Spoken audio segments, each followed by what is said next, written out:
మహాపరిశుద్ధుడు, ప్రేమగల తండ్రి, దయగల నాయన, ఈ సాయంకాల సమయంలో మరొకసారి ఉదయం కాల సమయంలో ప్రభా మరొకసారి మేమందరం కూడుకొని నిన్ను స్తుతించి నిన్ను గణపరిచే భాగ్యం మాకు అనుగ్రహించావు ప్రభా. నీకు వేలాది వందనాలు, స్తుతులు, స్తోత్రములు. ఈ సమయంలో ఇంతవరకు ప్రార్థన చేసి నిన్ను స్తుతించిన బిడ్డలు బట్టి నీకు వందనాలు చెల్లిస్తున్నాం. వారి ప్రార్థనలన్నీ నీవు విని ఉన్నావు, నీ దగ్గర చేరి ఉన్నాయని మేము నమ్ముతున్నాం ప్రభా. ఈ సమయంలో నీ వాక్యం వినుటకు మేము సిద్ధమవుతుండగా ప్రభా, మాకు నాయనా నీవు ఇచ్చిన ఈ ఉత్కృష్టమైన సమయాన్ని బట్టి నీకు వేలాది వందనాలు. నీ బిడ్డను ప్రభా నాయనా మా యుద్ధకు తీసుకుని వచ్చావు ప్రభా, నీకు వందనములు. అని ఎంతో బిజీగా పనిచేస్తున్నటువంటి బిడ్డ అయినప్పటికీ నేను ప్రేమించి నీ వాక్యాన్ని ప్రేమించి మమ్మల్ని ప్రేమించి మాకు వాక్యాన్ని అందించడానికి సిద్ధపడి వచ్చి ఉన్నారు ప్రభా. ప్రత్యేకమైన దీవెనలు ఆ బిడ్డపై కృమ్మరించండి ప్రభా. ఆయన మాట్లాడుతుండగా ప్రభా ఆయన బలపరచండి, అభిషేకించండి. ఆయన ద్వారా నీ వాక్యాన్ని మాకు వినిపింప చేయమని వేడుకొంచున్నాము. చేరిన ప్రతి ఒక్క బిడ్డను ఆశీర్వదించండి. వినిచున్నటువంటి మమ్మల్ని కూడా సిద్ధం చేయండి ప్రభా. వినిచున్న వాక్యం వ్యర్థంగా పోకుండా ప్రభా, వాక్యాన్ని మేము విని దాన్ని అర్థం చేసుకుని ప్రభా దాని ప్రకారము జీవించగలిగే జ్ఞానాన్ని మాకందరికీ అనుగ్రహించండి. ఇంకా చేరనైన బిడ్డల్ని త్వరగా చేరుకుందాము. మరొక్కసారి ప్రభా డేవిడ్ అనిల్ కుమార్ గారిని ప్రత్యేకంగా నీ చేతులకు అప్పగిస్తున్నాం. ఆ బిడ్డని బలపరచండి, ఆ బిడ్డని అభిషేకించి ఆ బిడ్డను ద్వారా మాతో మాట్లాడమని ఈ ప్రార్థన ప్రభు అయిన యేసునామం పెట్టి వేడుకొంచున్నాం తండ్రి. ఆమేన్. ఆమేన్. ఆమేన్. హల్లెలూయా. Praise the lord. Thank you so much అన్నారు. అందరికీ వందనాలండి. John second. Okay. Good morning అండి అందరికి. ఈరోజు మన మధ్యలో వాక్యం అందించడానికి brother David D Anil Kumar గారు సిద్ధంగా ఉన్నారు. వారిని పరిచయం చేయటం గౌరవంగా భావిస్తున్నాను. వారు ఆంధ్రప్రదేశ్ ప్రభుత్వం నందు డిప్యూటీ కమిషనర్ గా జిఎస్టిలో సేవలు అందిస్తున్నారు. ప్రభావవంతమైన నాయకులను సంసిద్ధం చేసే హగ్గై ఇంటర్నేషనల్ అను అంతర్జాతీయ క్రైస్తవ పరిచర్య ద్వారా డేవిడ్ గారు శిక్షణ పొందిన నాయకులు కూడా. మార్కెట్ ప్లేస్ మిషనరీగా సేవ చేయాలనే స్పష్టమైన పిలుపుతో ప్రాముఖ్యంగా సమాజంలోని వృత్తిపరమైన రంగాలలో ప్రభువుకు నమ్మకమైన సాక్షిగా వారి సేవ కొనసాగుతున్నది. ఆంధ్ర విశ్వవిద్యాలయం నుండి మెకానికల్ ఇంజనీరింగ్ గ్రాడ్యుయేట్ మరియు ఎన్టీఎస్సి స్కాలర్ అయిన డేవిడ్ గారు ఐఎంఎఫ్, ఎస్ఏఆర్, టిటిఏసి, ఐఎస్బి, ఎన్ఏసిఐఎన్ మరియు వాద్వానీ సెంటర్లు నిర్వహించిన కార్యక్రమాల ద్వారా జిఎస్టి చట్టం, పన్నుల పరిపాలన, డిజిటల్ పాలన మరియు ఏఐ ఆధారిత ప్రజా సేవలలో అధునాతన శిక్షణ పొందారు. డేవిడ్ గారిని ఉత్తమ డిప్యూటీ కమిషనర్ ఆంధ్రప్రదేశ్ 2023 అవార్డుతో ప్రభుత్వం వారు సత్కరించారు. విశ్వాసము మరియు వృత్తిని ఏకీకృతం చేసే భారంతో పన్నుల విషయంలో మాత్రమే కాకుండా జీవితంలోని ఇతర రంగాలలో కూడా దేవుని మహిమ మరియు ప్రజా సంక్షేమం కొరకు కృత్రిమ మేధస్సును పరిశోధించి వర్తింపజేయటం అనగా డేవిడ్ గారికి మక్కువ. మరి వారు ప్రతి శనివారం మన మధ్యలో వాక్యాన్ని బోధిస్తున్నారండి. దయచేసి అందరూ మ్యూట్ లోనే ఉంటూ వాక్యాన్ని విందాము. Good morning sir. Thank you అమ్మా. Thank you. దేవుని నామానికి మహిమ కలుగును గాక. ఈ ఉదయ కాలంలో మీ అందరితో ఈ విధంగా వాక్యం పంచుకోవటం మరి యొక్క అవకాశం దేవుడు నాకు ఇవ్వటాన్ని బట్టి దేవునికి మహిమ చెల్లిస్తూ మీ అందరికీ వందనాలు. ఈరోజు మార్నింగ్ నేను ఈ యొక్క ప్రేయర్ మీటింగ్ ఆన్ చేయగానే మీరందరూ చదువుతున్న ఆ వాక్యం చూసి నేను బహుగా సంతోషించాను. ఎందుకంటే కొన్నిసార్లు పరిశుద్ధాత్ముడు ఏ విధంగా ఆ పాత రోజుల్లో సంఘపు తొలి దినాలలో పనిచేశాడో దేవుడు అలా అలైన్మెంట్ తీసుకొస్తాడు అని నేను ఆశ్చర్యపోయాను ఈ ఉదయకాలమున నేను ఆన్ చేయగానే. ఎందుకంటే ఏ వాక్యాన్ని మీతో ఈరోజు పంచుకోవాలి అని దేవుడు నా హృదయంలో ఉంచాడో గత 1 వీక్ నుంచి నేను ఆ యొక్క లాస్ట్ సాటర్డే మీతో పంచుకున్న వాక్యం తర్వాత నేను దేవుని దగ్గర కనిపెడుతూ ఉంటాను. ప్రభా ఇదిగో నీ బిడ్డలు ఎంతో ఆసక్తితో ఉదయకాలమునే నీ దగ్గరకు వస్తారు కాబట్టి వారికి నీ వాక్యాన్ని నా జీవితంలో నువ్వు నాకు బయలుపరిచిన విషయాలను వాళ్ళకి తెలియచేయాలి కాబట్టి అని నేను ప్రార్థన చేస్తూ ఉంటాను. దేవునితో నేను ఆ యొక్క తర్జన భర్జన పడుతున్నప్పుడు దేవుడే ఇదిగో ఈ టాపిక్ ఈరోజు మనం షేర్ చేద్దాం అన్నట్టుగా పరిశుద్ధాత్ముడు నన్ను నడిపిస్తూ ఉంటాడు. సో ఈ ఉదయ కాలమున నేను ఇలా ఆన్ చేయగానే ఏ విషయాన్ని అయితే మీతో నేను పంచుకోవాలి అని సిద్ధపడ్డానో అదే విషయాన్ని గురించి వాక్యంలో ఈరోజు బైబిల్ రీడింగ్ లో చదవడం బట్టి నేను ఒక విధంగా ఆశ్చర్యపోయాను. ఎందుకంటే పరిశుద్ధాత్ముడు తన బిడ్డలు తన వాక్యాన్ని నార్మల్ గా మనం స్తుతి చెల్లిస్తూ ఉంటాం, పాటలు పాడుతూ ఉంటాం, ప్రార్థన చేస్తూ ఉంటాం. క్రైస్తవ విధానంలో ఇవన్నీ ముఖ్యమే. కానీ దేవుడు వాక్యము అనే పరిస్థితికి హ్మ్, ఆదికాండం నుంచి ఇప్పటి వరకు కూడా ఎంతగానో ప్రాముఖ్యతనిచ్చాడు. ఈ ఉదయ కాలమున ఆ వాక్య ప్రాముఖ్యత తన బిడ్డల మధ్య ఎంత ఉంటుందో మరి ఒక ఎగ్జాంపుల్ నేను చూడటం జరిగింది. నేను మీ అందరికీ పంచుకున్న విధంగానే నేను 10th క్లాస్‌లో 2000 సంవత్సరంలో నేను 10th క్లాస్ చదువుతున్న దినాలలో యేసుక్రీస్తుని నా సొంత రక్షకుడిగా అంగీకరించాను. ఆ విధంగా ఆయన అంగీకరించిన తర్వాత ఎంతగానో వాక్యం చదవాలి. అప్పటి వరకు సండే స్కూల్‌లో కథలుగా వినే వాక్యాన్ని నేను పరిశుద్ధాత్మ దేవుని దగ్గర కూర్చొని, ఎందుకంటే ఆయనే ఈ యొక్క బైబిల్ అంతా రాయించాడు కాబట్టి, ఆ మాటలు వాటి వెనక ఉన్న అర్థం, ఎందుకు ఇలా రాయించాడు? ఎందుకు ఇలా రాయించాల్సి వచ్చింది? ఇవన్నీ కూడా నాకు చాలా ఉండే డౌట్స్ చిన్నప్పటి నుంచి. సో, దేవుని దగ్గరికి నేను వెళ్ళినప్పుడు ప్రభువా ఆహ్, ఇంత కష్టపడి ఒక పుస్తకంగా నీ వాక్యాన్ని నా జనరేషన్‌లో నాకు అందించావు. పాత హిస్టరీ నేను చూసేవాడిని, స్కూల్‌లో చదివేవాడిని. ఆ రిఫర్మేషన్ గురించి ఇవన్నీ మాకు సీబీఎస్‌ఈ హిస్టరీ క్లాస్‌లో ఉండేవి.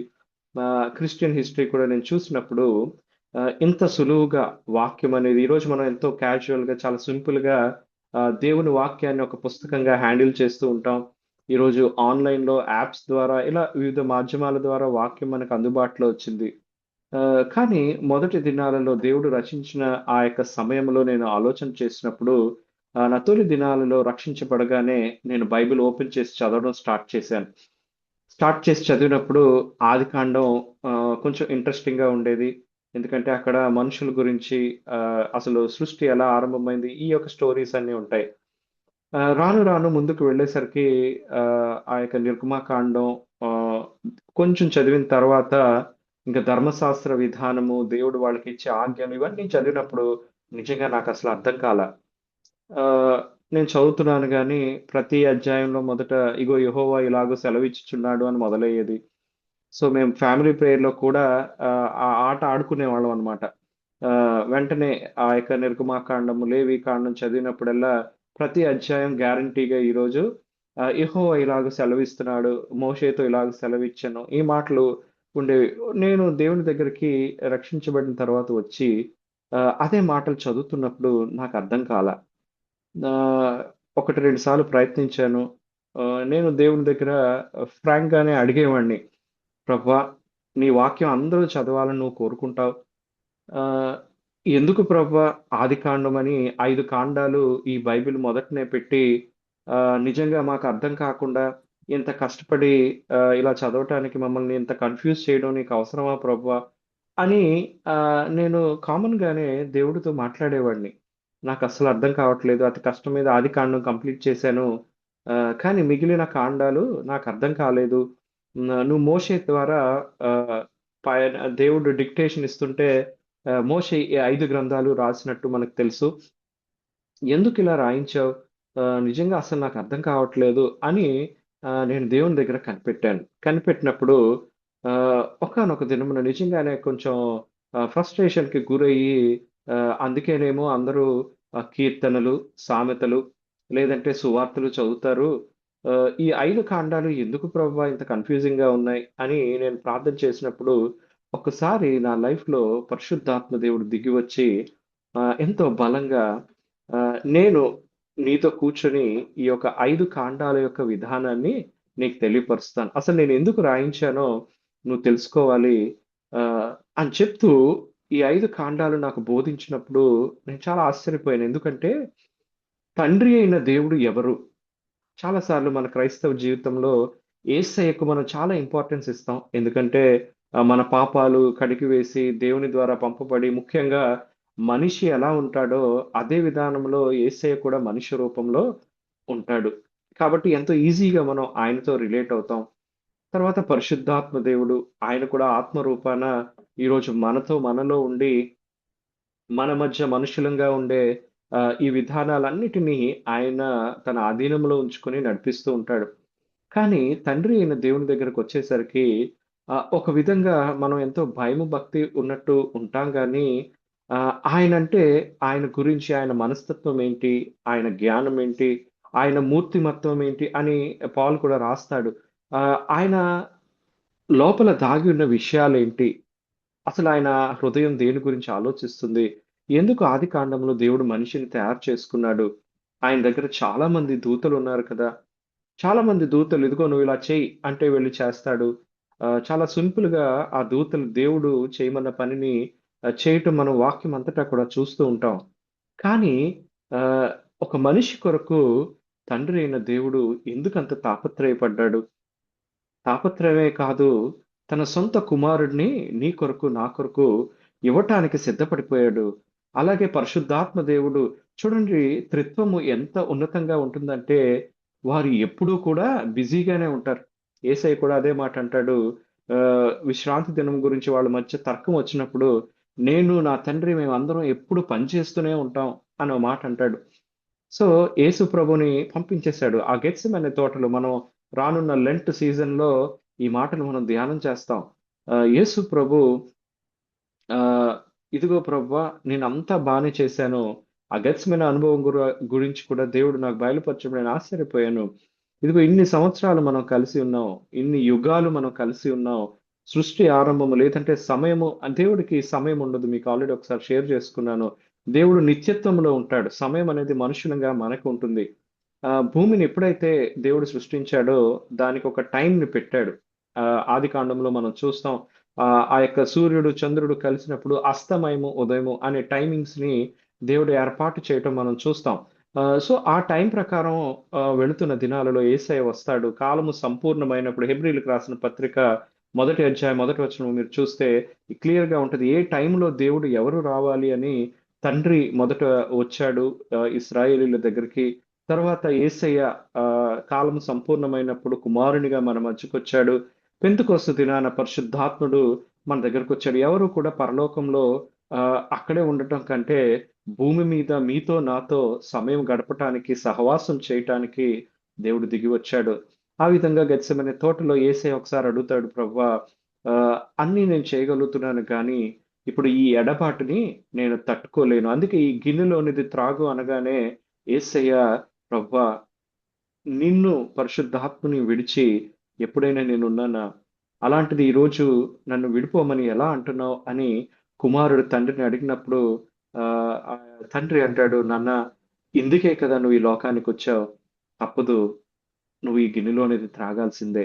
అప్పుడు యేసయ్య అంటాడు, ప్రభువా సారీ నా చిత్తము కాదు, నీ చిత్తమే నెరవేరాలి అని తండ్రికి తన యొక్క విధానాన్ని సమర్పించుకొని, సిలువలో ఆ రోజు ఫస్ట్ టైమ్ ఎప్పుడు కూడా టోటల్ హిస్టరీలో మొదటిసారి నీ కోసం, నా కోసం త్రిత్వముగా ఏకత్వమైన దేవుడు ముక్కలు ముక్కలైపోయాడు. ఈ మాటలు ఇవన్నీ నేను ధ్యానించినప్పుడు నా హృదయం ఎంతగానో బాధపడుతది. అందుకే యేసయ్య అరుస్తూ ఉంటాడు సిలువ మీద నుంచి, నా దేవా, నా దేవా నన్నెందుకు చేయి విడిచావని. సో, ఈ మాటలు ఇవన్నీ తెలియపరిచినప్పుడు చాలా ఆనందంగా దేవుని ఇంత చేశాడా దేవుడు నా కోసం అనే వాక్యములో ఇది వాక్యం ద్వారా మనం తెలుసుకున్నాం. సో, ఆదికాండానికి తర్వాత ఈ కాండాలన్నీ పరిశుద్ధాత్మ దేవుడు నాకు బయలుపరుస్తున్నప్పుడు తండ్రి యొక్క హృదయం ఎలా ఉంటుంది? తండ్రి యొక్క ప్లాన్ ఏంటి మనుషుల కోసం? నేను చెప్తూ ఉంటాను కదా! దేవుని చిత్తము, దేవుని పిలుపు, దేవుని ప్రణాళిక మనుషుల పట్ల ఎలా ఉంది అని ఆ యొక్క 5 కాండాలు దేవుడు రచింపచేయటం. ఒక్కొక్క మాట వెనుక తండ్రి హృదయంలో దాగి ఉన్న ఆశ, మనుషుల నుంచి ఆయనకిష్టమైన బిడ్డలుగా ఎలా మనం బ్రతకాలని చేసిన విధానం మనం చూస్తాం. ఈ ఉదయకాలమున ఒక వ్యక్తి జీవితంలో నుంచి మీ అందరికీ తెలుసు యోసేపు గురించి. ఈ స్టోరీ అంతా మనకు తెలిసిన దేవుడు కొన్నిసార్లు ఈరోజు ఒక టైటిల్ మనం దేవుని వాక్యాన్ని ధ్యానం చేసుకునే ఈ యొక్క ధ్యానానికి ఒక టైటిల్ గాని మనం పెట్టుకుంటే, ఆలస్యాన్ని దేవుడు అద్భుతంగా చేస్తూ, ఆ అద్భుతంలో నుంచి ఆశీర్వాదాన్నిచ్చే దేవుడు. యోసేపు జీవితంలో ఆలస్యమైనప్పటికీ దేవుడు అద్భుతాలు చేస్తూనే ఫైనల్ గా ఒక ఆశీర్వాదానికి కారకుడుగా యోసేపును చేశాడు. నేను అందుకే ఈ ఉదయ కాలంన మీరు ఆ వాక్యాలు చదువుతుండే నేను ఆన్ చేయగానే చదువుతున్నప్పుడు నాకు చాలా సంతోషం అనిపించింది. పరిశుద్ధాత్ముడు కొన్నిసార్లు ఈ విధంగా మనం డైరెక్ట్ గా కనెక్ట్ అవ్వకపోయినా ఆయన ఎటువంటి రెస్ట్రిక్షన్స్ లేకుండా పరిశుద్ధాత్ముడు పనిచేస్తూ ఉంటాడు. నేను యోసేపు జీవితం గురించి ధ్యానం చేస్తూ అనేక మారులు దేవుడు ఎందుకు యోసేపుని ఇంత కష్టపెట్టాల్సి వచ్చింది, అది చదివినప్పుడల్లా కూడా నేను దేవుని దగ్గర ఆగి ఆయనతో కొంచెం వాగ్వివాదం పెట్టుకునేవాడిని పరిశుద్ధాత్మతో. ఎందుకంటే మీకు చెప్పాను, నేను ఢిల్లీలో నాకు దేవుడు దర్శనం ఇచ్చినప్పుడు దాని గురించి నేను దేవుని దగ్గర కనిపెడుతున్నప్పుడు, ఇదిగో నువ్వు యోసేపు వరుసలో పిలువబడ్డావు, అదేవిధంగా దానియేలు వరుసలో నేను నిన్ను పిలుచుకున్నాను అని దేవుడు నన్ను ఆ యొక్క దర్శన భావాన్ని చెప్తూ నన్ను పిలుచుకున్నానని అనగానే అసలు యోసేపు జీవితంలో ఎలా ఉందని మళ్ళీ ఇంకొకసారి నేను ధ్యానం చేయడం మొదలు పెట్టాను. ఆ మొదలుపెట్టిన క్రమంలో ఈరోజు మనం చదువుకున్న అధ్యాయం ఆ యొక్క 40వ అధ్యాయము, అదేవిధంగా 41వ అధ్యాయంలో కొన్ని వచనాలు మేము చదువుతాం. ఆల్రెడీ మనం 40వ అధ్యాయం చదివాం. ఒకసారి ఎందుకు దేవుడు యోసేపు జీవితంలో ఇలా పనిచేశాడు, ఇంత ఆలస్యం తనను నమ్ముకున్న బిడ్డ దగ్గర ఇలా జరగాల్సి ఉండిందా, ఎందుకు దేవుడు ఆలస్యాన్ని అనుమతించాడు అనే కొన్ని విషయాలు ఈ ఉదయకాలంన యోసేపు జీవితంలోంచి మనం చూద్దాం. రండి మనం వాక్యంలోనికి వెళదాం. మనం ధ్యానం చేసుకునే ముందు ఒకసారి చదువుకుందాం. మీ బైబిల్స్ లో లేదా మీ ఫోన్స్ లో ఉంటే ఒకసారి వాక్యాన్ని చూడండి. ఆదికాండము 40వ అధ్యాయము 14, 15 వచనాలు, 23వ వచనం చదువుకుందాం. తర్వాత 41వ అధ్యాయము 1, 9 వచనాలు ఇవి చదువుకొని మనం ధ్యానంలోనికి వెళదాం. ఆదికాండం 40వ అధ్యాయము 14 వచనం చదువుకుందాం. కాబట్టి నీకు క్షేమము కలిగినప్పుడు నన్ను జ్ఞాపకం చేసుకుని నా యందు కరుణించి ఫరోతో నన్ను గూర్చి మాట్లాడి ఈ ఇంటిలో నుండి నన్ను బయటికి రప్పించుము. ఏలయనగా నేను హెబ్రీల దేశంలో నుండి దొంగిలబడితిని, అది నిశ్చయము. మరియు ఈ చెరసాలలో నన్ను వేయుటకు ఇక్కడ సహా నేనేమీ చేయలేదని అతనితో చెప్పాను. ఇక్కడ యోసేపు ఆ యొక్క పానదాయకునితో చెప్తున్న మాటలు ఇవి. ఆ యొక్క మీరు ఇందాక చదివారు ఆల్రెడీ. ఆ యొక్క కలభావం చెప్తూ ఇలా నేను ఎటువంటి తప్పు చేయకపోయినా నన్ను అరెస్ట్ చేశారని ఆయన చెప్తున్నాడు. కానీ నేను అనుకుంటూ ఉంటాను, అప్పటి వరకు మీరు చూశారు కదా 39, 40 అధ్యాయాలు మనం చదివాం. ప్రతి దగ్గర కూడా మనుషులు ఏ విధంగా యోసేపును ఇబ్బంది పెడుతున్నా, ఒక్కసారి మనం బ్యాక్గ్రౌండ్ చూస్తే, ఆ హిస్టరీలో చూస్తే దేవుడు యోసేపుకి కొన్ని దర్శనాలు ఇచ్చాడు. అందుకే ఆ యొక్క వరుసలో నన్ను పిలిచాడు అనగానే నేను నా జీవితంలో ఆ దర్శనాలు కళలు ఇచ్చినప్పుడు చాలా ఆశ్చర్యపోతూ ఉంటాను. కొన్నిసార్లు నా గురించి నా బంధువులకి, మిత్రులకి, ఇలా కొంతమందికి నేను ప్రార్థన చేస్తున్న విషయాల గురించి దేవుడు కళలు దర్శనాలు ఇస్తూ ఉంటాడు. సో యోసేపుకి కళలు దర్శనాలు ఇచ్చాడు. అతను యవనస్తుడిగా ఉన్నాడు. వాళ్ళ డాడీ అయిన యాకోబు కూడా యోసేపుని ఎంతగానో ప్రేమిస్తున్నాడు. ఈ విషయాలన్నిటిని బట్టి తనకున్నటువంటి అన్నలందరికీ ఎంతో కోపంగా ఉంది. మేము మొదట పుట్టాం, మేము ఇంపార్టెంట్, అలాంటిది యోసేపుకి లాస్ట్ లో పుట్టిన ఈ వ్యక్తికి ఎందుకు అంత ఇంపార్టెన్స్ ఇస్తున్నారని వారందరూ కూడా మెల్లిమెల్లిగా యోసేపు మీద ద్వేషం పెంచుకున్నారు. ఆ ద్వేషం ఎంతవరకు వెళ్ళిందంటే యోసేపుని ఇంకా చంపేద్దాము అనే పాయింట్ వరకు వెళ్తే, ఆ యొక్క పరిస్థితిలో దేవుడు తనకు దర్శనాలు లేదా దేవుడు ఒక ప్రణాళిక యోసేపు జీవితంలో కలిగి ఉన్నాడు కాబట్టి మనుషులను, పరిస్థితులను, విధానాలను ఏర్పాటు చేయడం చూస్తాం. చూడండి, ఆల్మోస్ట్ ఇంకా చంపేస్తాడు, అన్నలందరూ కలిసి యోసేపును చంపేస్తారు అనుకున్న టైంలో దేవుడు ఇష్మాయేలీలను పంపిస్తాడు. ఆ ఇష్మాయేలీలు కరెక్ట్ గా ఆ మూమెంట్ లో వచ్చి వెంటనే వాళ్ళ హృదయాల్లో ఎందుకు ఇతన్ని చంపటం మనం అని ఆ యొక్క యూదా వాళ్ళందరూ కూడా డెసిషన్ తీసుకొని యోసేపును అమ్మేస్తారు. తర్వాత యూదా గురించి కూడా నేను చదివినప్పుడు చూడండి, దేవుడి యొక్క ప్రణాళిక చేస్తున్న మనుషులు, దేవుని సేవకుల జీవితంలో ఈరోజు మనం ఎంతో ఆలోచన చేస్తూ ఉంటాం క్రైస్తవ్యుల మీద ఎన్నో శ్రమలు, ఎన్నో కష్టాలని. అలా యోసేపు మీద అన్నలు తీసుకునే, ముఖ్యంగా యూదా తన జీవితంలో ఆ యొక్క రెస్పాన్సిబిలిటీని తీసుకుని యోసేపు విధానంలో చేసిన తప్పును బట్టి ఇందాక మనం చదువుకున్నాం, తన కుటుంబంలో తన కుమారులందరినీ కోల్పోతాడు. నాకు మరి ఆశ్చర్యం అనిపిస్తుంది. దేవుని పనిష్మెంట్ ప్యారలల్ గా నడుస్తూ ఉంటుందేమో అని. సో అది అయిపోయిన తర్వాత యోసేపు ఈ యొక్క పొతీఫర్ ఇంటికి తీసుకుని వస్తాడు. మనం ఏం ఆలోచిస్తాం, దేవుడు కష్టాల్లో ఉన్న మనకి మన ప్రాబ్లమ్స్ అన్నీ సాల్వ్ చేయటం, దేవుడు దీవించటం, ఎటువంటి కష్టాలు లేకుండా ఉండటం అని ఎక్స్పెక్ట్ చేస్తూ ఉంటాం. కానీ యోసేపు జీవితంలో దేవుని యొక్క ప్రణాళిక ఆ విధంగా లేదు. అందుకే ఆయన పొతీఫరు హోమ్ మినిస్టర్ అనుకోవచ్చు మనం, లేదా డిఫెన్స్ మినిస్టర్. ఆ రోజు ఐగుప్తు దేశంలో పొతీఫర్ అనే వ్యక్తి ఉన్నటువంటి ఆ యొక్క స్లేవ్ మార్కెట్, ఆ యొక్క బానిసలను అమ్మే ఆ సంతలో దేవుడు ఆశ్చర్యకరంగా, ఇదిగో ఈ వ్యక్తిని నువ్వు కొనుక్కో అని చెప్పి పొతీఫర్ చెవిలో చెప్పుంటాడు. వెంటనే ఇదిగో వీళ్ళందరిలో నాకు ఈ వ్యక్తి కావాలని పొతీఫరు ఆ బానిసల సంతలో ఒక మేకనో గొర్రెనో కొన్నట్టు యోసేపును కొంటాడు. కానీ దేవుడు ఆ విధానాన్ని కూడా ఎంతగానో ఉపయోగపరుచుకొని పొతీఫర్ ఇంట్లో నమ్మకంగా పనిచేయటానికి యోసేపు నిలవబెడతాడు. తర్వాత పొతీఫర్ కూడా ఇదిగో ఈ యోసేపు ఎప్పుడైతే మన ఇంట్లోనికి వచ్చాడో అప్పటి నుంచి మన ఇంట్లో ఆశీర్వాదం పెరిగింది అని దగ్గర దగ్గర 1 లేదా 2 సంవత్సరాలు యోసేపు ఆ యొక్క పొతీఫర్ ఇంట్లో పనిచేస్తూ ఉంటాడు. ఆ పని చేయటాన్ని బట్టి ఇందాక మనం చదువుకున్నాం, యెహోవా యోసేపుకు తోడై ఉన్నాడు కాబట్టి ఆ యొక్క ఇల్లు ఆశీర్వదించబడింది. ఎంతవరకు దేవుడు ఆశీర్వదించాడంటే, ఇక పొతీఫరు జస్ట్ ఇంటికొచ్చి చక్కగా భోంచేసి రెస్ట్ తీసుకోవడం తప్ప ఈరోజు కరెంటు బిల్లు కట్టామా లేదా, గ్యాస్ బిల్లు కట్టామా లేదా, సరుకులు తీసుకొచ్చామా లేదా, ఈ యొక్క ఫ్యామిలీ, ఈ యొక్క కుటుంబం అంతా చక్కగా రన్ అవుతుందా లేదా అని ఈ విషయాలు ఏమీ కూడా ఇంక పొతీఫర్ పట్టించుకోవడం మానేశాడంట. అంతా కూడా యోసేపే చూసుకుంటున్నాడు. సో ఎప్పుడైతే దేవుడు తన పనిని తన సేవకుల ద్వారా జరిగిస్తూ ఉంటాడో, అపవాది వెంటనే ఆ యొక్క విధానాన్ని ఆపాలి అని ప్రయత్నిస్తూ ఉంటాడు. ఆపే క్రమంలో అపవాదికి తెలీదు, దేవుడు అపవాదిని కూడా వాడి ఏదైతే కీడు కొరకు వాడు తన బిడ్డలకు వ్యతిరేకంగా నిర్ణయిస్తూ శ్రమలకు గురి చేస్తూ ఉంటాడో, దేవుడు ఆ ఇరుకులో విశాలతనిచ్చి దేవుడు కీడు కొరకు ఎంచుకొనబడిన పరిస్థితులను దేవుడు మేలు కొరకు మారుస్తాడు. అదే మనం యోసేపు జీవితంలో చూస్తాం. ఆ యోసేపు విధానంలో ఈరోజు మనం చదువుకున్న విధానంలో ఆయన చేయని తప్పుకు ఒక హోమ్ మినిస్టర్ గారి వైఫ్ మీద తను రేప్ అటెంప్ట్ చేయటానికి, మానభంగం చేయటానికి ప్రయత్నించాడని ఇందాక మనం చదువుకున్నాం. ఎంతగానో ఆ స్త్రీ ప్రేరేపించినప్పటికీ, అమ్మా నువ్వు నాకు తల్లి వరుస అయ్యే విధానంలో ఉండి ఈ విధంగా నువ్వు చేయడం కరెక్టా?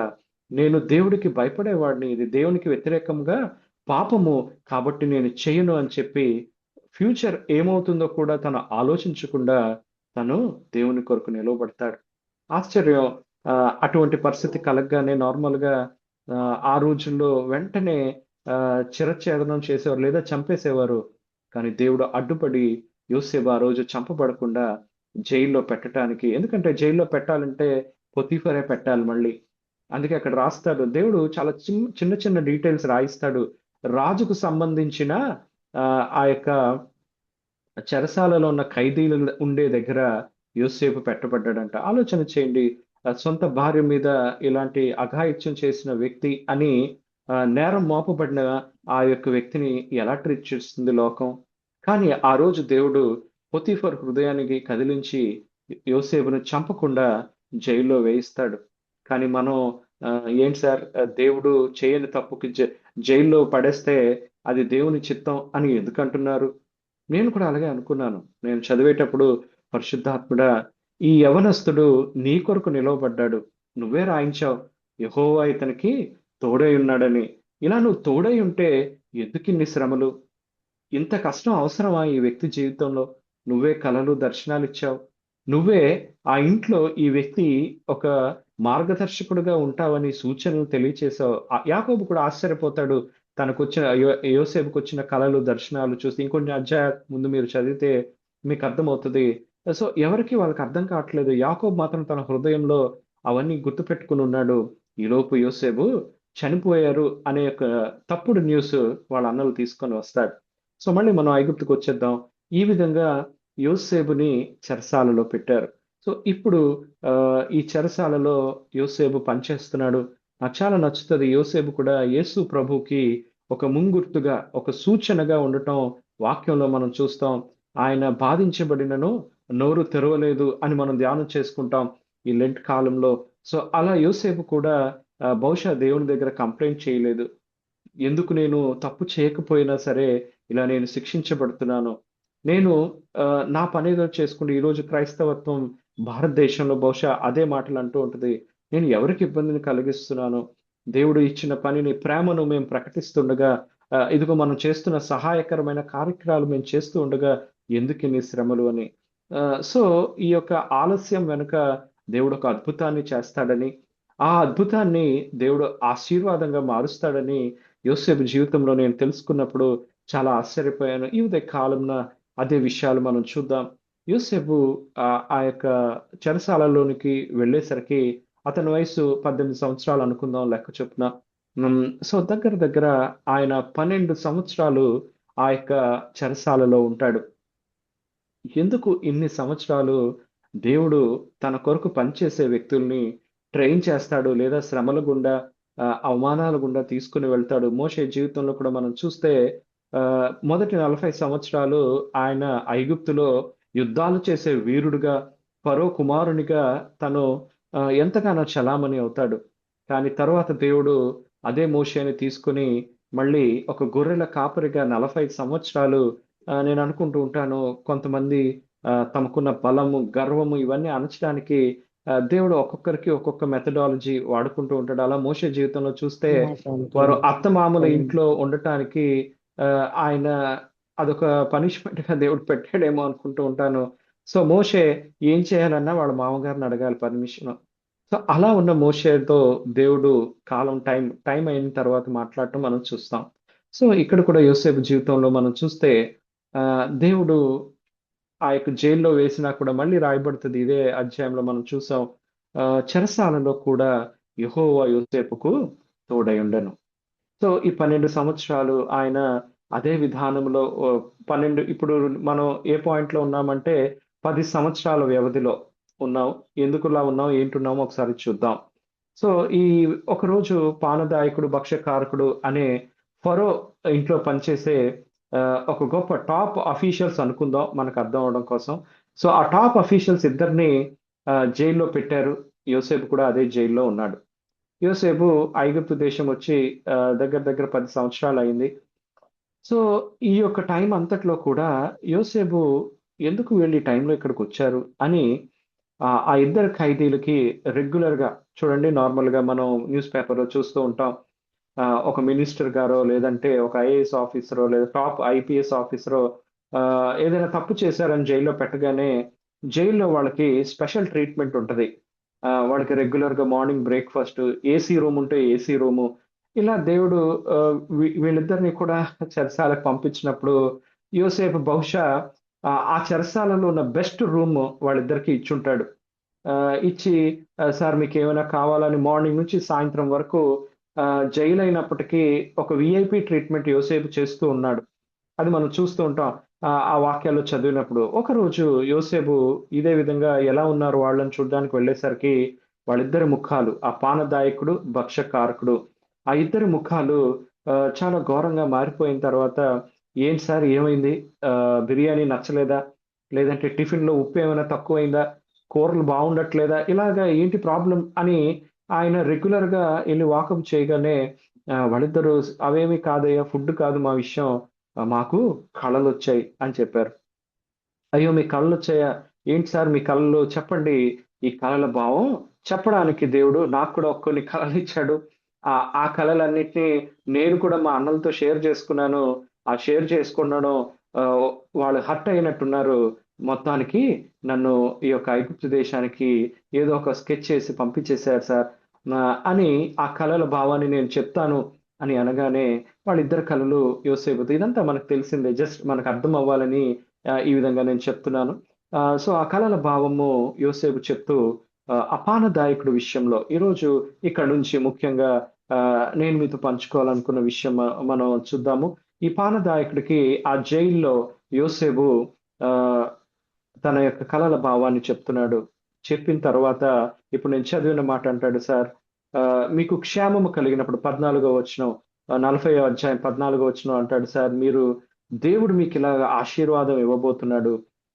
ఎక్కడి నుంచి అయితే మీరు ఈ యొక్క జైల్లోకి వచ్చారో 3 దినాలలో మళ్ళీ ఈ యొక్క విధానం అంతా వదిలేసి మీ యొక్క పాత ఉద్యోగానికి మీరు వెళ్ళిపోతారు. చాలా సార్లు దేవుడు ఎంత గొప్ప సేవకులైనా, తన కొరకు ఏర్పాటు చేయబడిన వారైనా, మనలాంటి సామాన్య ప్రజలైనా, ఎవరైనా సరే దేవుని యొక్క చిత్తం, దేవుని యొక్క సమయం, దేవుని యొక్క ప్రణాళిక కొరకు నిలవబడాలి అని కోరుకుంటూ ఉంటాడు. ఇక్కడ యోసేపు జీవితంలో ఒక విధమైన ఫ్రస్ట్రేషన్ కనిపిస్తూ ఉంటది. నేను చేయని తప్పునకు ఎన్ని సంవత్సరాలు నేను జైల్లో ఉండాలి? ఎందుకు ఇంత ఆలస్యం నా జీవితంలో అని బహుశా యోసేపు ఆ రోజు వచ్చిన ఆపర్చునిటీని వాడుకుంటూ వెంటనే ఆ యొక్క పానదాయకుడిని రిక్వెస్ట్ చేసేస్తాడు. సార్, నేనేం తప్పు చేయలేదు. 15వ వచనంలో మీరు చూస్తే, ఏలయనగా నేను హెబ్రీయుల దేశంలో నుండి దొంగిలబడితిని, అది నిశ్చయము. మరియు ఈ చెరసాలలో నన్ను వేయుటకు ఇక్కడ సహా నేనేమీ చేయలేదని అతనితో చెప్పాను. సార్, నేనేం తప్పు చేయకుండా, ఎటువంటి నేరము చేయకుండా నన్ను ఇక్కడ జైల్లో పెట్టేశారు. కాబట్టి మీరే రికమెండేషన్ చేయండి. నార్మల్‌గా నేను గవర్నమెంట్‌లో వర్క్ చేస్తూ ఉంటున్నాను. సో ఏదైనా పోస్టింగ్స్ కావాలన్నా, ఎక్కడికైనా ట్రాన్స్‌ఫర్ కావాలన్నా, ఏదైనా పని జరగాలన్నా ఒక హై లెవెల్ మినిస్టర్స్ రికమెండేషన్ అనేది వాడుతూ ఉంటారు. సో ఈరోజు ఇక్కడ యోసేపు కూడా ఫరో గారి దగ్గర మీరుంటారు కాబట్టి, ఒక్కసారి నా గురించి ఒక రికమెండేషన్ చేయండి సార్. ఈ విధంగా రికమెండేషన్ చేస్తే నేను ఈ యొక్క చెరసాల నుంచి బయటపడతాను. ఎన్ని సంవత్సరాలని ఇక్కడే నేను ఉండాలి అని యోసేపు ఆ యొక్క రికమెండేషన్ అడుగుతాడు. కానీ నాకు చాలా ఆశ్చర్యం అనిపిస్తది. ఆ 40వ అధ్యాయంలో ఆఖరి వచనం 23వ వచనం మీరు చదివితే, అయితే పానదాయకుల అధిపతి యోసేపును జ్ఞాపకము చేసుకొనక అతన్ని మర్చిపోయాను. చాలా సార్లు మనం చూస్తూ ఉంటాం. ఆ జైలు దాటి ఆయనకు విడుదల ఇచ్చారట పానదాయకులు అధిపతికి. యోసేపు గారు కలభావం చెప్పినట్టుగానే ఆ యొక్క ఫరో గారి బర్త్‌డే సెలబ్రేషన్ టైంలో ఈ వ్యక్తిని బయటకు తీసుకొని వచ్చినప్పుడు బహుశా వాళ్ళ ఇంటి వాళ్ళందరూ దండలు, శాలువాలు పట్టుకొని జైలు నుంచి బయటకు రాగానే మనం చూస్తూ ఉంటాం కదా! అలాగా దండలు వేసి ఇంటికి తీసుకొని వెళ్ళుంటారు. ఈ క్రమంలో నేను అనుకుంటాను, ఆ గేట్ దాటగానే, ఆ యొక్క జైలు గేట్ దాటగానే నేను నా పర్సనల్ ఒపీనియన్ నేను కొన్నిసార్లు ధ్యానం చేస్తూ ఉంటాను. ఇలాంటి విధానం ఎందుకు జరిగింది అని నేను అనుకుంటూ ఉంటాను. ఆ క్రమంలో ఎప్పుడైతే యోసేపు ఒక మనుష్యునిగా దేవుని మీద ఆధారపడకుండా ఈ యొక్క వ్యక్తి మీద ఆధారపడ్డాడో, దేవుడు మాత్రం ఒప్పుకోలేదు. వెంటనే మీరు ఆలోచించండి, నిన్నటి వరకు యోసేపు దగ్గరుండి ఆ ఆతిథ్యాన్ని స్వీకరించి, యోసేపు ఇంటర్ప్రెట్ చేసిన, లేదంటే ఆ కలల భావాన్ని తెలియచేసి, సార్ మీరు రేపు విడుదలవుతారు అనగానే ఆ వ్యక్తిని మనం ఎంతగా గుర్తుంచుకుంటాం. అలాంటిది ఈయన ఆ జైలు యొక్క గేట్ దాటి రాగానే ఆయన మర్చిపోయాడు. నేను అనుకుంటాను, దేవుడు ఒక దూతను పెట్టి ఆ యొక్క పానదాయకుడి గారి గుండు మీద కొట్టుంటాడేమో అని. ఎందుకంటే క్లియర్‌గా ఈ వాక్యం చదివినప్పుడు నాకు చాలా ఆశ్చర్యం అనిపిస్తది. అయితే పానదాయకుల అధిపతి యోసేపును జ్ఞాపకం చేసుకొనక మర్చిపోయాడంట. ఆ బయటికి రాగానే ఆయన మర్చిపోయాడు. మళ్ళీ ఇదిగో నేను పెద్ద ఆఫీసర్‌ని, ఫరో సంస్థానంలో నేను పనిచేస్తున్నానని ఆ ఈగో, ఆ పరిస్థితి, ఆ గర్వంతో యోసేపును మర్చిపోయాడంట. చాలా ఆశ్చర్యం అనిపిస్తది. ఎందుకు మర్చిపోయాడని. ఎంత ఆశ్చర్యం అంటే, ఇప్పుడు నెక్స్ట్ అధ్యాయానికి వెళదాం. ఇక్కడి వరకు మనం ఈరోజు చదివాం మీ యొక్క బైబిల్ రీడింగ్‌లో. ఇప్పుడు ముఖ్య పాయింట్‌కి మనం వెళ్తున్నాము. ఆదికాండం 41వ అధ్యాయము మొదటి వచనం మీరు చదివితే చాలా బాధ అనిపిస్తది. 2 ఏళ్ళు గడిచిన తరువాత ఫరో ఒక కల కనెను. అందులో అతడు ఏటి దగ్గర నిల్చుండగా కలభావం ఇవన్నీ మనకు తెలుసు. కానీ నేను మీతో ఈరోజు పంచుకోవాలనుకుంటున్న ముఖ్య మాటలు ఈ 41వ అధ్యాయము మొదటి వచనము, 9వ వచనం. సో 2 ఏళ్ళు గడిచిన తర్వాత ఒక వ్యక్తి నార్మల్‌గా ఒక 1 వీక్ అప్పుడే జైల్లోంచి బయటకొచ్చాడు కాబట్టి ఫ్యామిలీ అంతా కూడా పట్టుకొని ఏడ్చి, ఎమోషనల్ అయ్యి, ఈ విధంగా అంతా అయిపోయిన తర్వాత వాళ్ళందరూ కలిసి ఒకరోజు డిన్నరో ఏదో ప్లాన్ చేసుకొని వాళ్ళ బంధువులందరినీ పిలిచి ఇలా ఇవన్నీ చేసుంటాడు. అదంతా అయిపోయిన తర్వాత తన ఉద్యోగానికి వెళ్ళి ఫరో చేతికి మళ్ళీ గిన్నె అందిస్తున్నప్పుడైనా కనీసం యోసేపును జ్ఞాపకం చేసుకోవాలి. మనుషులంగా మనం దాన్ని రిలేట్ చేసుకున్నప్పుడు మనకి నిజంగా మన కష్టంలో సహాయం చేసిన వ్యక్తులకి ఒకవేళ తిరిగి మనం సహాయం చేయగలిగినా, చేయలేకపోయినా కనీసం వాళ్ళని జ్ఞాపకం చేసుకుంటాం. కానీ ఇక్కడ చూస్తే 2 సంవత్సరాలు ఈ యొక్క వ్యక్తి యోసేపుని మర్చిపోయాడు. నాకు చాలా బాధ అనిపించింది. నేను పరిశుద్ధాత్మ దేవుని అడిగాను చదువుతున్నప్పుడు, ఇది న్యాయమేనా ప్రభువా? అప్పటికే అంత సమయం అయిపోయి దగ్గర దగ్గర 10 సంవత్సరాల కాలం యోసేపు జైల్లో మగ్గుతున్నాడు. ఆయన ఒక్క ప్రయత్నం చేస్తే నువ్వు దాన్ని ఎందుకు ఇలా ఫెయిల్ చేసావని నేను దేవుడితో ఆ రోజు ఒక విధమైన ఆర్గ్యుమెంట్లోకి వెళ్ళాను. చాలా బాధ అనిపించింది. 2 ఏళ్ళు మర్చిపోతారా ఎవరైనా ఇంత సహాయం చేస్తే అని నేను దేవుని దగ్గర అడిగినప్పుడు చాలా కొన్నిసార్లు పరిశుద్ధాత్మ దేవుడు బయలుపరిచే విషయాలు మనల్ని ఆశ్చర్యానికి గురిపరుస్తాయి. నేను దేవుణ్ణి అడిగినప్పుడు దేవుడు, నువ్వు నోరు మూసుకొని నేను రాసిన వాక్యాన్ని చదువు, ఇలాంటి పిచ్చి పిచ్చి డౌట్స్ అడక్కు అని దేవుడు ఎప్పుడు నన్ను గద్దించలా. పరిశుద్ధాత్మ దేవుడు ఒక చిన్న పిల్లవాడు ఏ విధంగా క్వశ్చన్లు అడిగితే ఆన్సర్ ఇస్తాడో యేసయ్య కూడా చెప్తాడు కదా, మీలో పరలోక రాజ్యాన్ని ఒక థియాలజీ చదివిన ప్రొఫెసర్ లాగో ఒక పెద్ద ఆ యొక్క ప్రధాన యాజకుల్లాగా కాదు, చిన్న బిడ్డల వలె ఎవరైతే ఈ వాక్యాన్ని అంగీకరిస్తారో, పరలోకాన్ని అంగీకరిస్తారో వారే పరలోకంలో ప్రవేశిస్తారని అన్నప్పుడు నాకు అర్థం కాలే. కానీ ఇది నేను చదువుతున్నప్పుడు నేను పరిశుద్ధాత్మని అడిగాను, 2 సంవత్సరాలు ఎందుకు ప్రభా ఇలా జరిగింది అని నేను క్వశ్చన్ చేశాను. క్వశ్చన్ చేసినప్పుడు దేవుడు, నీకెందుకురా, నువ్వు నోరు మూసుకొని చదువు అనే మాట అనకుండా నాకు ఆయన సమాధానం చెప్పాడు. ఈరోజు నేను అదే విషయాలు మీకు తెలియపరచాలని అనుకుంటున్నాను. దేవుడు నాతో ఏమన్నాడంటే, నేను యోసేపుని మర్చిపోలేదు. అట్ ద సేమ్ టైం యోసేపు ఒక మనుష్య విధానంలో ఆ బలహీనతలో ఆయన, సార్ మీరే నాకు రికమెండేషన్ చేయండి అని అడిగి ఆ యొక్క రికమెండేషన్ కానీ ఆయన తీసుకుని వెళ్ళి ఉంటే ఈరోజు ఇజ్రాయెల్ దేశం ఉండేది కాదని చాలా ఆశ్చర్యపోయాను. అదేంటి ప్రభువా, యోసేపుని ఎలాగైనా నువ్వు నిలబెట్టుకోగలవు, ఎందుకు అలా అంటున్నావు అంటే, మీరు ఆలోచన చేయండి. ఇదే వాక్యం 40 అధ్యాయం 23వ వచనంలో, అయితే పానదాయకుల అధిపతి యోసేపును జ్ఞాపకము చేసుకొనక అనే మాట ఉంది. ఒకసారి జ్ఞాపకం చేసుకుని ఉండుంటే ఏం జరిగేదో ఆలోచన చేద్దాం. వెంటనే అవునా ఇలా అయిందా, వెంటనే అయితే పిలిపించు అని యోసేపుని ఫరో బహుశా పిలిపించేవాడేమో. ఒక మంచి దండ వేసి, ఇదిగో మా యొక్క ఆఫీసులో పనిచేసే ఈ వ్యక్తికి నువ్వు ఇంత హెల్ప్ చేసావంట, నువ్వేం తప్పులు చేయలేదంట కదా, సరే ఈ రోజు నుంచి నిన్ను విడుదల చేస్తున్నాను, నువ్వు మీ దేశానికి వెళ్ళిపో.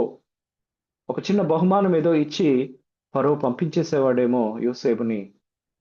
అలా పంపించి ఉంటే నా చిత్తం నెరవేరేది కాదు. అందుకే నేను ఆ యొక్క పానదాయకుల అధిపతి యోసేపును మర్చిపోయేటట్టు చేశాను అని చెప్పి, ఇప్పుడు నువ్వు ఇలా అడుగుతున్నావు కదా క్వశ్చన్, ఇప్పుడు 9వ వచనం చదువు అన్నాడు. నాకు చాలా షాక్ అయ్యాను. ఎందుకంటే చాలాసార్లు మనం ఈ యొక్క ఫరో గురించి చదివేటప్పుడు ఆయనకు వచ్చిన కళను ఎక్కువగా స్ట్రెస్ చేస్తూ ఉంటాం బైబిల్ స్టడీలో. కానీ ఈరోజు 41వ అధ్యాయం 9వ వచనానికి వెళదాం. అప్పుడు పానదాయకుల అధిపతి, నేడు నా తప్పిదములను జ్ఞాపకం చేసుకొంచున్నాను. ఇందాక మీకు నేను జోక్గా ఒక మాట చెప్పాను. ఆ జైలు నుంచి రాగానే దూత ఆ యొక్క వ్యక్తి యొక్క గుండు మీద లేదా తల మీద కొట్టుంటాడు, ఆయన మర్చిపోయాడు. మళ్ళీ ఈ కళ ఫరో చెప్పగానే ఎవ్వరూ కూడా దానికి ఆన్సర్ ఇవ్వలేకపోతున్నప్పుడు దేవుడు వెంటనే ఆయన జ్ఞాపకం చేసుకునేటట్టు ఆ తల మీద ఒకసారి ఇలా కొట్టాడేమో అని అనుకుంటూ ఉంటాను. ఇక్కడ చూడండి, అదే కనిపిస్తూ ఉంటుంది 9వ వచనంలో. సడన్ గా 2 సంవత్సరాల కాలం గుర్తు చేసుకోలేని వ్యక్తి ఆయన అంటున్నాడు, అప్పుడు పానదాయకుల అధిపతి, నేడు నా తప్పిదములను జ్ఞాపకం చేసుకొంచున్నాను. షాకింగ్. నేను ఎందుకంటే మనం నార్మల్గా మనుషులంగా మనం ఏం ఎక్స్పెక్ట్ చేస్తాం, మనం ప్రార్థన చేయగానే దేవుడు సమాధానం ఇచ్చేయాలి. శ్రమలో ఉన్నాను, అనారోగ్యం వచ్చింది, అప్పుల బాధలో ఉన్నాను, కష్టాల్లో ఉన్నాను, ప్రభువా సహాయం దయచేయి అని ఎంతగానో ప్రార్థన చేస్తూ ఉంటాం. మన క్లోజ్గా ఉన్న వారందరికీ వాట్సాప్లో మెసేజ్లు పెట్టి ప్రార్థన చేయండి అని అడుగుతూ ఉంటాం. వారు కూడా ఎంతో చక్కగా రెస్పాండ్ అయ్యి మేము ప్రార్థన చేస్తున్నాం అనగానే ఎంతో సంతోషంగా దేవుడు ఈ ప్రార్థనలన్నీ ఆలకించి మనకు విడుదలిస్తాడని ఆశపడుతూ ఉంటాం. కానీ కొన్నిసార్లు దేవుడు ఆలస్యం చేస్తూ ఉంటాడు. ఆ ఆలస్యం చేస్తున్నప్పుడు మనకెంతో బాధ అనిపిస్తుంది. కొన్నిసార్లు మనం తిరస్కరించబడినప్పుడు ఆలోచించండి, ఆ 2 సంవత్సరాల కాలం యోసేపు జీవితంలో ఎలా ఉండి ఉంటుందో. ఈ ఉదయ కాలంన ఈరోజు ఎన్నో సంవత్సరాల నుంచి లేదా ఎన్నో దినాల నుంచి ప్రార్థన చేస్తున్నావా? లేదా ఆ దినాలు కాస్త నెలలుగా మారి ఎన్నో నెలల నుంచి ప్రార్థన చేస్తున్నావా? కొంతమంది జీవితాల్లో సార్ నెలలేంటి, మేము సంవత్సరాలు ప్రార్థన చేస్తున్నాం అన్నవాళ్ళు ఉంటారు. ఇంకా నేను కొంతమందిని ఎరుగుదును. వారు సంవత్సరాలు కూడా కాదు, డెకేడ్స్ 10 ఇయర్స్, 10 ఇయర్స్‌గా, 20 ఇయర్స్‌గా ప్రార్థనలు చేస్తూనే ఉంటారు. దేవుడు ఎప్పుడండి సమాధానం ఇస్తాడు? లేదా దేవుడు ఎందుకు సమాధానం ఇవ్వట్లేదు అనే ప్రశ్న బయటికి మనం అడగకపోయినా మన హృదయాల్లో ఇలాంటి ప్రశ్నలున్నాయా? ఈ ఉదయ కాలమున యోసేపు జీవితం ద్వారా దేవుడు మనతో మాట్లాడుతున్నాడు. మనుష్య విధానంలో మనం చూస్తే ఆ 40 అధ్యాయంలోనే వెంటనే రికమెండేషన్ చేశాడు. యోసేపు విడుదలయ్యాడు అని చదవాలని మనం అనుకుంటాం. కానీ దేవుని ప్రణాళిక అది కాదు. దేవుని ప్రణాళిక అది కాదు. నేను వెంటనే అడిగాను. అప్పుడు పరిశుద్ధాత్ముడు నాకు బయలుపరిచాడు. ఇదిగో నేను యోసేపును ఎందుకు అన్ని సంవత్సరాలు ఆ యొక్క ఐగుప్తులో ట్రైన్ చేశానో తెలుసా? తనకి ఫ్యూచర్‌లో ఒక పనిని ఏర్పాటు చేశాను. యోసేపు ఐగుప్తు దేశంలో పెరగలేదు. కానీ రానున్న దినాలలో భయంకరమైన కరువు రాబోతుంది. ఆ కరువు నుంచి తప్పించటానికి ఫరో సరిపోడు. ఫరో దగ్గరున్న సైన్యం గాని, అక్కడున్న అగ్రికల్చర్ టెక్నాలజీ ఇవేమీ కూడా పనిచేయవు. కాబట్టి యోసేపు అక్కడికి వెళ్ళేసరికి యోసేపు ఆ యొక్క దేశం యొక్క భూమి ఎలా ఉంటదో, ఆ ల్యాండ్ ఎలా ఉంటదో, వాటర్ ఎలా ఉంటుందో, అక్కడ పంటలు ఎలా పండుతాయో, ఆ పండిన పంటల్ని ఎలాగా స్టోరేజ్ చేయాలో, ఈ విషయాలన్నీ యోసేపు తెలుసుకోవాలి.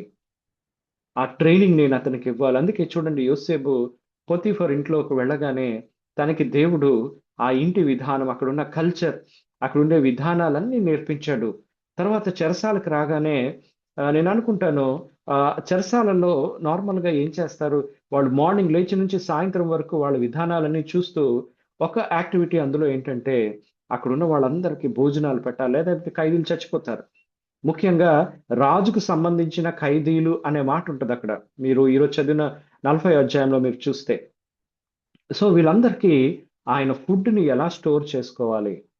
చాలా మనకి బడ్జెట్ అప్రూవల్స్ అంటాం. మేము గవర్నమెంట్‌లో ఏదైనా వర్క్ చేయాలన్నా, మాకు సాలరీస్ రావాలన్నా ఈ యొక్క బడ్జెట్ ఇప్పుడు ప్రవేశపెట్టబడుతుంది ఆంధ్రప్రదేశ్‌లో.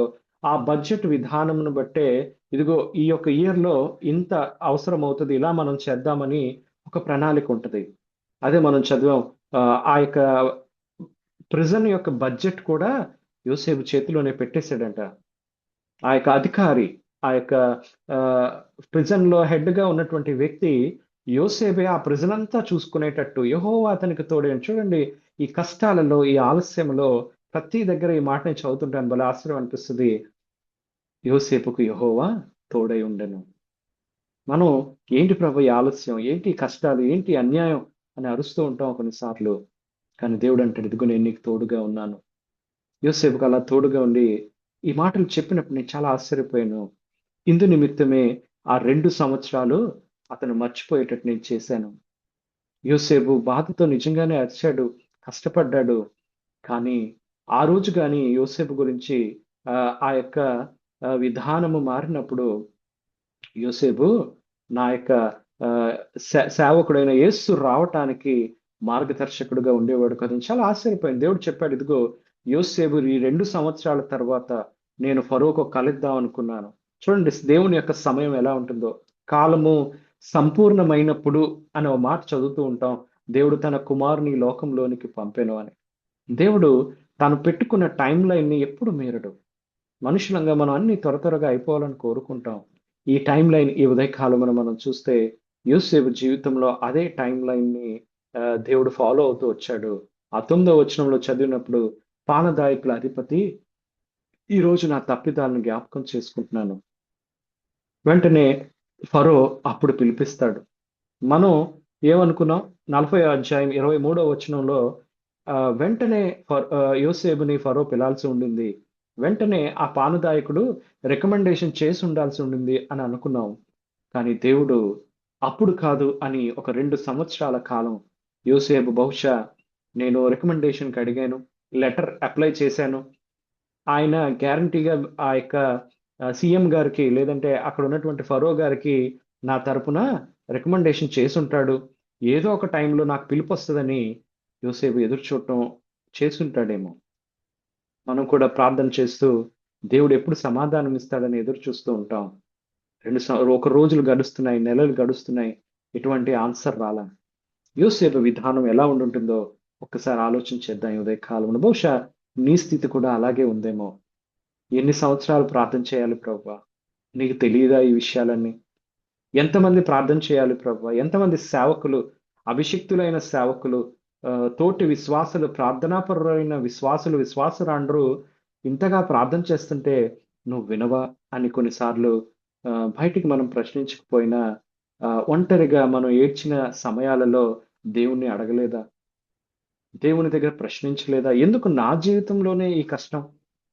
మిగిలిన వాళ్ళందరూ బాగానే ఉన్నారే, మిగిలిన వాళ్ళందరూ హ్యాపీగా ఉన్నారు, నాకే ఇలాంటి ఫెసిలిటీస్ ఎందుకు ఇస్తున్నావు ప్రభు? నేను కూడా చాలాసార్లు దేవుని దగ్గర అడుగుతూ ఉంటాను, నాకే ఇలాంటి కష్టాలు ఎందుకు, నాకే ఇలాంటి పరిస్థితి ఎందుకు, నేను దీని గురించి మిగిలిన వాళ్ళు బాగానే ఉన్నారు, నేనే ఎందుకు ఇది చేయాలి? నేను చాలాసార్లు దేవుని దగ్గర అలా అడిగినప్పుడు దేవుడు అంటాడు, ఇదిగో శ్రమ ఓర్పును, ఓర్పు పరీక్షను, పరీక్ష నిరీక్షణ ఇస్తుంది. ఆ నిరీక్షణలో దేవునికి మహిమ కలిగినప్పుడు మన జీవితాలు ఎంతో ఆశీర్వాదకారకంగా ఉంటాయి. మనం ఆలస్యం అని అనుకున్న విషయాన్ని దేవుడు ఈరోజు సమయానుకూలంగా యోసేపుకి ఒక ఆశీర్వాదంగా మార్చాడు. ఆశీర్వాదం దేవుని మనం ముందు విధానంలో చూస్తే బహుశా యోసేపుకి చిన్న గిఫ్ట్ ఏదో ఇచ్చి ఆయన్ని పంపించేసేవారేమో. కానీ ఈరోజు దేవుడు తన ప్రణాళికను బయలుపరుస్తున్నాడు. ఎప్పుడైతే ఆ యొక్క పానదాయకుడు మళ్ళీ 41వ అధ్యాయం 9వ వచనంలో 2 ఏళ్ల తర్వాత యోసేపును జ్ఞాపకం చేసుకుంటాను సారీ అని ఫరోకి చెప్పినప్పుడు చూడండి, ఆ మెథడ్ ఏం మారలా, కానీ టైం మారింది. దేవుడు కొన్నిసార్లు పనిచేసే విధానం ఇలాగే ఉంటుంది. మనం ఎక్స్పెక్ట్ చేసిన మెథడే, కానీ ఆ టైంలో దేవుడు ఆ యొక్క పానదాయకుడిని మళ్ళీ జ్ఞాపకం చేసుకునేటట్టు చేశాడు. ఆ పానదాయకుడు ఫరోతో చెప్పగానే అప్పుడు యోసేపును పిలిచారు. ఎవరు యోసేపు? వెంటనే ఆలోచన చేయండి. ఈరోజు మన గురించి అనగానే మీ బ్యాక్గ్రౌండ్ వెరిఫికేషన్, యాంటీసిడెంట్ వెరిఫికేషన్ అంటాం. అంటే ఒక పనిలోనికి, ఒక విధానంలోనికి వెళ్లే ముందు మా బ్యాక్గ్రౌండ్ ఏంటో వెరిఫై చేస్తారు. మేము గవర్నమెంట్లో జాయిన్ అయ్యే ముందు మా మీద పోలీస్ కేసులు ఉన్నాయా లేదా, మేము ఏదైనా అఫిలియేషన్ కలిగి ఇవన్నీ చెక్ చేసి అంతా ఓకే అని పోలీసు వారు, స్పెషల్ బ్రాంచ్ అంటాం, వాళ్ళు ఒక పాజిటివ్ రిపోర్ట్ ఇస్తే మాకు అపాయింట్మెంట్ ఆర్డర్స్ ఇస్తూ ఉంటారు. ఈ యొక్క గవర్నమెంట్లో హయ్యర్ క్యాడర్స్లో జాయిన్ అయ్యే వాళ్ళందరికీ జరుగుతూ ఉంటుంది. సో ఈ విధంగా యోసేపు గురించి ఆ రోజు పిలిచినప్పుడు దేవుడు ఎలాంటి సిచ్యువేషన్ క్రియేట్ చేశాడంటే, ఫరో గారికి నిద్ర పట్టట్లేదు. వచ్చిన కలే పదే పదే వస్తుంది. ఆ 2 విధాలైన కలలు. సరే అని ఇంకా ఫరో వెంటనే ఆ యొక్క సమావేశాన్ని, మీటింగ్‌ని ఏర్పాటు చేసి అందరికీ తన కలలు చెప్పాడు. ఎవరు కూడా దాన్ని ఇంటర్ప్రెట్ చేయట్లేదు. ఫరోకి చాలా బాధగా ఉంది. ఆ టైంలో వెంటనే ఇది సార్ పరిస్థితి అని చెప్పగానే ఆయనకి ఈ కలల భావం తెలుసుకోవడం ఎంత అర్జెన్సీయో అలా వచ్చేటట్టు దేవుడు చేసి ఆ రోజు యోసేపును నిలవబెడతాడు. నిలవబెట్టినప్పుడు ఆలోచన చేయండి, దేవుని యొక్క ప్రణాళిక ఎంత గొప్పగా ఉంటుందో. యోసేపును అక్కడ తీసుకొని వస్తున్నప్పుడు బహుశా ఎవరో, సార్ ఈ యోసేపు అంటే ఎవడో తెలుసా? మన ప్రైమ్ మినిస్టర్, మన డిఫెన్స్ మినిస్టర్ లేదా హోమ్ మినిస్టర్ గారి భార్య మీద రేప్ అటెంప్ట్ చేశాడని జైల్లో వేశారు సార్. చేశాడులే, తీసుకురా. సార్ యోసేపు ఎవడో తెలుసా? అసలు ఈ ఐగుప్తుడే కాదండి, ఈయన వేరే విధానంలో నుంచి, వేరే కల్చర్ నుంచి వచ్చాడు. ఈయన మన క్యాస్ట్ కాదండి, మన విధానం కాదండి, మన కల్చర్ కాదండి, మన రిలీజియన్ కాదండి అని యోసేపు గురించి చెప్తే, అవన్నీ తర్వాత విషయాలే, ముందు యోసేపును తీసుకురా. యోసేపును అక్కడ రాయిస్తాడు దేవుడు. వెంటనే అప్పటి వరకు చెరసాలలో ఉన్న యోసేపును వెంటనే క్లీన్ చేసి రెడీ చేసి ఆ యొక్క ఫరో ముందు నిలవబెట్టినప్పుడు ఆ యొక్క మాటలు అంటారు. నాకు చాలా ఆశ్చర్యం అనిపిస్తుంది. ఫరో తన కలంతా తెలియచేసిన తర్వాత ఆ ఫరోకి ఆ కలభావం అంతా యోసేపు చెప్పిన తర్వాత 41వ అధ్యాయం 37వ వచనం నుంచి మాటలు మనం చదువుకొని మనం ముగించుకుందాం. చూడండి, ఆ మాట ఫరో దృష్టికి 37వ వచనం నేను చదువుతున్నాను. 41వ అధ్యాయం. ఫరో తన కళని తెలియపరిచాడు. అప్పుడు దేవుడు తన కృపను బట్టి యోసేపు ఆ కళ భావం చెప్పడానికి కృపనిచ్చాడు. అది మీరు చదవచ్చు. కానీ ఈ వచనాలు మనం చూస్తే ఆ యొక్క మాట ఫరో దృష్టికిని అతని సమస్త సేవకుల దృష్టికిని యుక్తమై ఉండేను. అప్పటి వరకు ఈయన మీద బ్యాడ్ రిపోర్ట్ ఉండింది. చేయని తప్పుకు ఆయన క్యారెక్టర్ అసాసినేషన్ చేసేసారు. కానీ ఈరోజు దేవుడు ఏ మనుషులు ఏ ఒక్క దేశము ఒక తప్పు చేసిన విధానంలో ఆ మనిషిని నిలవబెట్టిందో అదే దేశంలో దేవుడు చెప్తున్నాడు, ఇదిగో ఫరో దృష్టికి అక్కడున్న సమస్త సేవకుల దృష్టికి యోసేపు విధానము యుక్తమైనదిగా అయిందంట. అప్పుడు అంటున్నాడు, ఇగో చూడండి దేవుని ఆలస్యం అద్భుతంగా ఎలా మారుతుందో ఇక్కడ మనం చూస్తాం. అతడు 38వ వచనం, అతడు తన సేవకులను చూచి ఇతని వలె దేవుని ఆత్మగల మనుషుని కనుగొనగలమా? ఈరోజు నీ జీవితంలో నువ్వు నివసిస్తున్న ప్రదేశంలో, నువ్వు పనిచేస్తున్నటువంటి ఆ జాబ్ ప్రదేశంలో, అది చిన్న ఉద్యోగమా పెద్ద ఉద్యోగమా కాదు. నా దగ్గర పనిచేసే డ్రైవర్స్కి, ప్యూన్స్కి నేను అదే చెప్తాను, ఏ పని కూడా చిన్నది పెద్దది కాదు. పనే. దేవుడు నీ వరుసలో నీకు ఆ పని ఇచ్చాడా, నమ్మకంగా పనిచే. చాలాసార్లు మనకంటే ఉన్నతంగా లేదా మనకంటే స్థితి బాగా ఉన్న వాళ్ళని చూసి కొన్నిసార్లు అసూయపడతాం. మనం దేవుని వెంబడిస్తున్నాం, మనకు కనీసం ఒక ఇల్లు కూడా లేదు. వారు చూడండి, యేసు ప్రభు అంటే ఎవరో తెలీదు, మేడల మీద మేడలు కడుతున్నారు, ప్లాట్స్ మీద ప్లాట్స్ కొంటున్నారు. ఎప్పుడు ఏ కొత్త కారు మార్కెట్లోకి వస్తే ఆ కొత్త కారును కొనేస్తున్నారు. మాకేంటి ప్రభు ఈ కష్టాలని చాలాసార్లు మనం కొన్నిసార్లు కంపారిజన్ చేస్తూ ఉంటాం. కానీ దేవుని సమయాన్ని కొరకు వెయిట్ చేయకుండా కొన్నిసార్లు ఫూలిష్గా ఆ కంపారిజన్లో తొందరపాటు నిర్ణయాలు కూడా చేస్తూ ఉంటాం. కానీ యోసేపు జీవితంలో ఆ 2 సంవత్సరాలు దేవుని దగ్గర కనిపెట్టాడు యోసేపు. సర్లే ప్రభువా, ఆలస్యమైందా, నువ్వు సమస్తమును మేటు కొరకే చేస్తావు. అందుకే 50వ అధ్యాయంలో మీరు చూస్తే ఆ అన్నలతో అదే మాట అంటాడు, ఇదిగో మీరు కీడు కొరకు నా మీద ఈ ప్లాన్స్, ఈ యాక్షన్స్ అన్ని చేశారు. ఈరోజు అనేక మంది దేవుడు చూడండి ఈ అద్భుతాన్ని ఆ నెక్స్ట్ జనరేషన్కి ఆశీర్వాదంగా మార్చాడు. ఇక్కడ మనం చూస్తే ఫరో 39వ వచనంలో, దేవుడు ఇదంతయు నీకు తెలియపరచను గనుక నీవలే వివేక జ్ఞానములు గలవారెవరినో లేరు. ఆ యొక్క కలపావంలో చెప్తాడు యోసేపు, సార్ ఈ పనంతా చెయ్యాలి అంటే ఒక కరెక్ట్ పర్సన్ని, ఒక మంచి ఐఏఎస్ ఆఫీసర్ని మీరు దీని మీద అపాయింట్ చేయాలండి, లేకపోతే ఈ పని అవ్వదు అనగానే ఆలోచన చేయండి. దేవుడు డైరెక్ట్గా, ఇదిగో నా తర్వాత నువ్వే ఉంటావు యోసేపు, ఈ పనంతా నువ్వే చేయాలి అని ఆయన రింగ్ తీసి, బహుశా మన ప్రెసిడెంట్ గారు లేదా ప్రైమ్ మినిస్టర్ గారు డైరెక్ట్గా ఏ విధంగా ఒక ఐఏఎస్ ఆఫీసర్కి ఆ పనంతా అప్పగిస్తారో అలాగా అప్పగించాడు ఫరో. అలా అప్పగించినప్పుడు ఆలోచన చేయండి, ఇప్పుడు దేవుడు నన్ను మళ్ళీ, ఇదిగో చూసావా నా ఆశీర్వాదం ఇలా ఉంటుంది, కరెక్టే, కానీ రేపు నుంచి ఈ యొక్క కార్యక్రమం అంతా అయిపోయింది.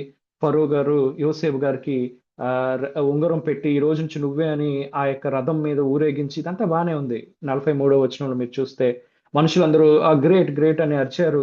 దేవుడు యోసేపుకున్నటువంటి ఆ యొక్క అవమానాన్ని అంతటినీ తీసినప్పుడు బానే ఉంది అక్కడితో. తర్వాత నుంచి ఆ మరుసటి రోజు నుంచి యోసేపు చేయాల్సిన పని ఏంటి, ఇది నాకు పరిశుద్ధాత్మను బయలుపరిచినప్పుడు నేను దేవుని ఎంతగానో స్తుతించాను. ఆ మాటలను చెప్పి ఉదయకాల ధ్యానాన్ని నేను ముగిస్తాను.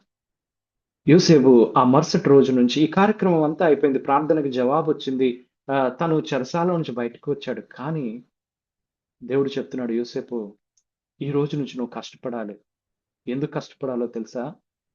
నువ్వు ఈ 7 సంవత్సరాల యొక్క ప్లెంటీ, ఆ యొక్క కరువు కాకుండా ఎంతగానో సమృద్ధి కలగబోతుంది. ఈ సమృద్ధిలో కేవలం ఐగుప్తు దేశమే కాదు, చాలా దూరంగా నిన్ను అమ్మివేశారే నీ కుటుంబము ఇక్కడికి రావాలి. ఈ రోజు నువ్వు కష్టపడి దాచే ప్రతి ధాన్యం, నువ్వు ఏ టెక్నాలజీ వాడాలో, ఎలాగా ఇక్కడ పండిన పంటలను దగ్గర ఒక 15 సంవత్సరాల కాలం నువ్వు దాచిపెట్టాలో నేను నీకు తెలియటం కోసం ఈ యొక్క 10 సంవత్సరాలు 12 సంవత్సరాలు ఐగుప్తులో ట్రైనింగ్ ఇచ్చాను. నేను చాలా దేవుని స్తుతించాను. యోసేపుని ఎందుకు అన్ని సంవత్సరాలు దేవుడు ఐగుప్తులో ఆ శ్రమల గుండా వెళ్ళనిచ్చాడో తెలుసా? తన జీవితంలో ఒక అద్భుతం చేయటమే కాదు, రానున్న జనరేషన్కి ఒక ఆశీర్వాదకారకుడుగా యోసేపు ఉండాలి. యోసేపు గాని ఆ రోజు అలా వెళ్ళి ఉండకపోతే, ఈ 2 సంవత్సరాల ఆలస్యం జరగకపోతే ఈ రోజు యేసు ప్రభు రావటానికి ఇశ్రాయేలు దేశం ఉండేది కాదు. బహుశా ఆ కరువు అంతా కూడా, అందుకే మనం చదువుతాం, ఆ కానాను ఆ ప్రాంతాలలో కరువు చాలా కష్టంగా ఉంది. వాళ్ళ దగ్గర ఉన్నవన్నీ కూడా అన్నీ క్లియర్ అయిపోయాయి, ఇంకేమీ లేవు అన్న టైంలో అప్పుడు యాకోబు తన కుమారుల్ని ఐగుప్తులో ధాన్యం ఉందని నాకు న్యూస్ వచ్చింది, అక్కడికి వెళ్ళి ధాన్యాన్ని కొనండి అని పంపిస్తాడు. ఇవంతా మనకు తెలిసిన స్టోరీయే. కానీ పరిశుద్ధాత్ముడు చేసే కార్యాలు ఈ యొక్క చిన్న చిన్న అధ్యాయాల మధ్య జరిగే విధానాలు ఎంత అద్భుతంగా ఉంటాయో ఒకసారి మనం చూస్తే చాలా గొప్పగా ఉంటుంది. తర్వాత యోసేపు యాకోబుని వాళ్ళందరినీ పిలువనంపిస్తాడు. వాళ్ళందరూ చక్కగా భోంచేయడానికి యోసేపు ఈ యొక్క 12 సంవత్సరాల శ్రమలో ఆ యొక్క నేర్చుకున్నటువంటి అగ్రికల్చరల్ టెక్నాలజీని అంతటిని ఆలోచన చేయండి. మనం ఈ రోజు మనం ఆలోచన చేస్తే ఆ ధాన్యాన్ని ఎంత కష్టంగా దాచాలి. మా చెల్లి ఫుడ్ కార్పొరేషన్ ఆఫ్ ఇండియాలో ఆఫీసర్ గా వర్క్ చేస్తున్నారు కాకినాడ ప్రాంతంలో. మేము ఎప్పుడు తనతో మాట్లాడుతున్నా తన ఈ మాటలు చెప్తూ ఉంటారు. ఇదిగో మేము ఈ యొక్క ప్రొక్యూర్మెంట్ చేసాం. పండిన పంటల్ని ప్రొక్యూర్ చేసుకుని ఆ ఎఫ్సిఐ గోడౌన్స్ లో దాచి ప్రజలకి అందించాలి అనే ఆ పరిస్థితిలో ఎఫ్సిఐ పనిచేస్తూ ఉంటుంది, food corporation of India. So నేను వాళ్ళతో డిస్కస్ చేస్తున్నప్పుడు ఎన్నో దినాలు వాళ్ళు ఆ యొక్క ధాన్యం పాడైపోకుండా, అలాగే ఎలకలు ఇలాంటి పెస్ట్స్ అవి రాకుండా ఎంతో జాగ్రత్తగా, అలాగే ఆ ధాన్యము చాలా రోజుల నుంచి ఒకవేళ వానకి తడిస్తే మొలకలుగా మారకుండా ప్రజలు తినటానికి చక్కగా ఉండే ధాన్యంగా ఉంచడం వాళ్ళ రెస్పాన్సిబిలిటీ. నేను అదే పరిస్థితిని ఇక్కడ చూసినప్పుడు యోసేపు ఎలాంటి టెక్నాలజీ వాడుంటాడు. ఆ రోజు ఎరువులు మందులు లేవు, కెమికల్స్ లేవు, ఎలాంటివి లేవు. కానీ 12 సంవత్సరాలు దేవుడు యోసేపుకి ఆ ఈజిప్షియన్ టెక్నాలజీని నేర్పించాడు. తన జ్ఞానాన్ని ఇచ్చి ఆ తరువాత మిగిలిన కాలాలలో ఆ ధాన్యాన్ని ఎలా దాయాలో నేర్పించాడు. అలా దాయటం నేర్పించడం ఎందుకో తెలుసా? ఇదిగో ఇశ్రాయేలీయులు యాకోబు బ్రతకాలి. తన యొక్క 12 గోత్రాలు, ముఖ్యంగా ఇందాక మనం చదువుకున్నాం ఆ యూదా గోత్రము బ్రతకాలి. తామారు నుంచి ఆ యొక్క పెరేసును కనిన తర్వాత ఆ పెరేసులో నుంచి దావీదు రాబోతున్నాడు. ఆ దావీదులో నుంచి ఒకరోజు యేసు ప్రభు ఈ భూమి మీదకి రావాలి. దేవుని యొక్క ప్రణాళికలు రేపుడుతో ఎల్లుండితో అయిపోయేవిగా ఉండవండి. దేవుని యొక్క ప్రణాళికలు జనరేషన్స్ ఆ యొక్క వంశావళులకు ఆ యొక్క ఆశీర్వాదం అప్లికబుల్ గా ఉంటది. అందుకే ఇక్కడ మనం చూస్తే యోసేపు ఆ 2 సంవత్సరాల ఆలస్యం దేవుడు అద్భుతంగా మార్చి ఫరో ఎదుట నిలవబెట్టాడు.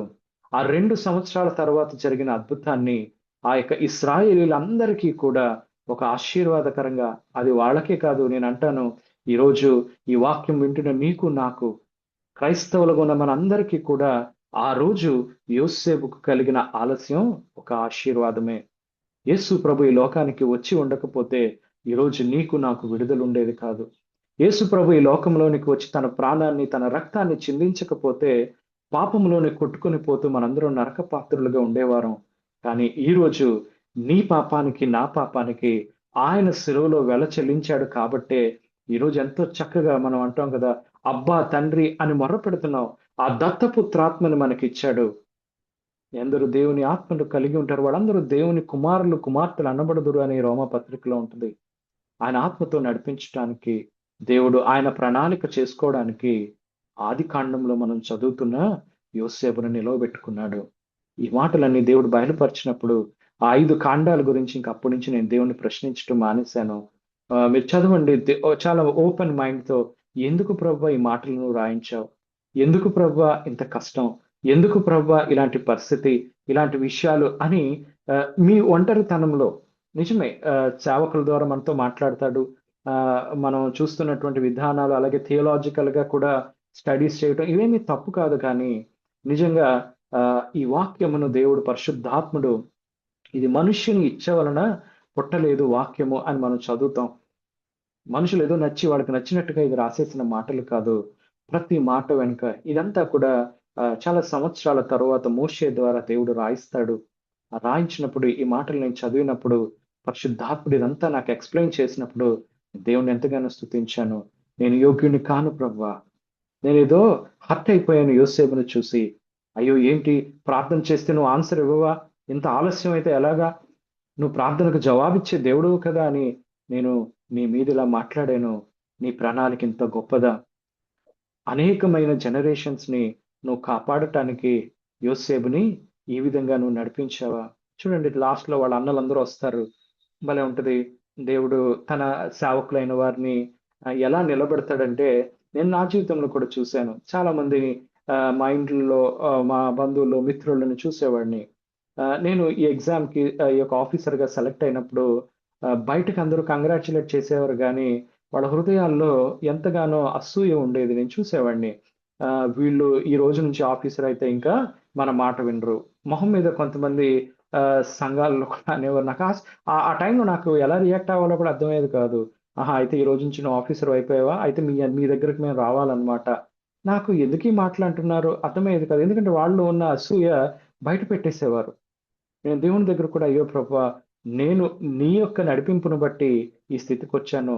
ఎవరి మీదో ఏదో చేయాలి, పెత్తానం చేయాలనేది నా ఉద్దేశ్యం కాదన్నప్పుడు, ఆ వ్యక్తుల జీవితాలు ఈరోజు 20 సంవత్సరాల తర్వాత నేను చూస్తున్నాను. వాళ్ళు ఆ రోజు ఎలా ఉన్నారో, ఈ రోజు కూడా అలాగే ఉన్నారు. అదే సణుగుడు, అదే గొణుగుడు. వాళ్ళ జీవితంలో ఆశీర్వాదం ఉండదు. వాళ్ళ కుటుంబాలలో ఆశీర్వాదాలుండవు.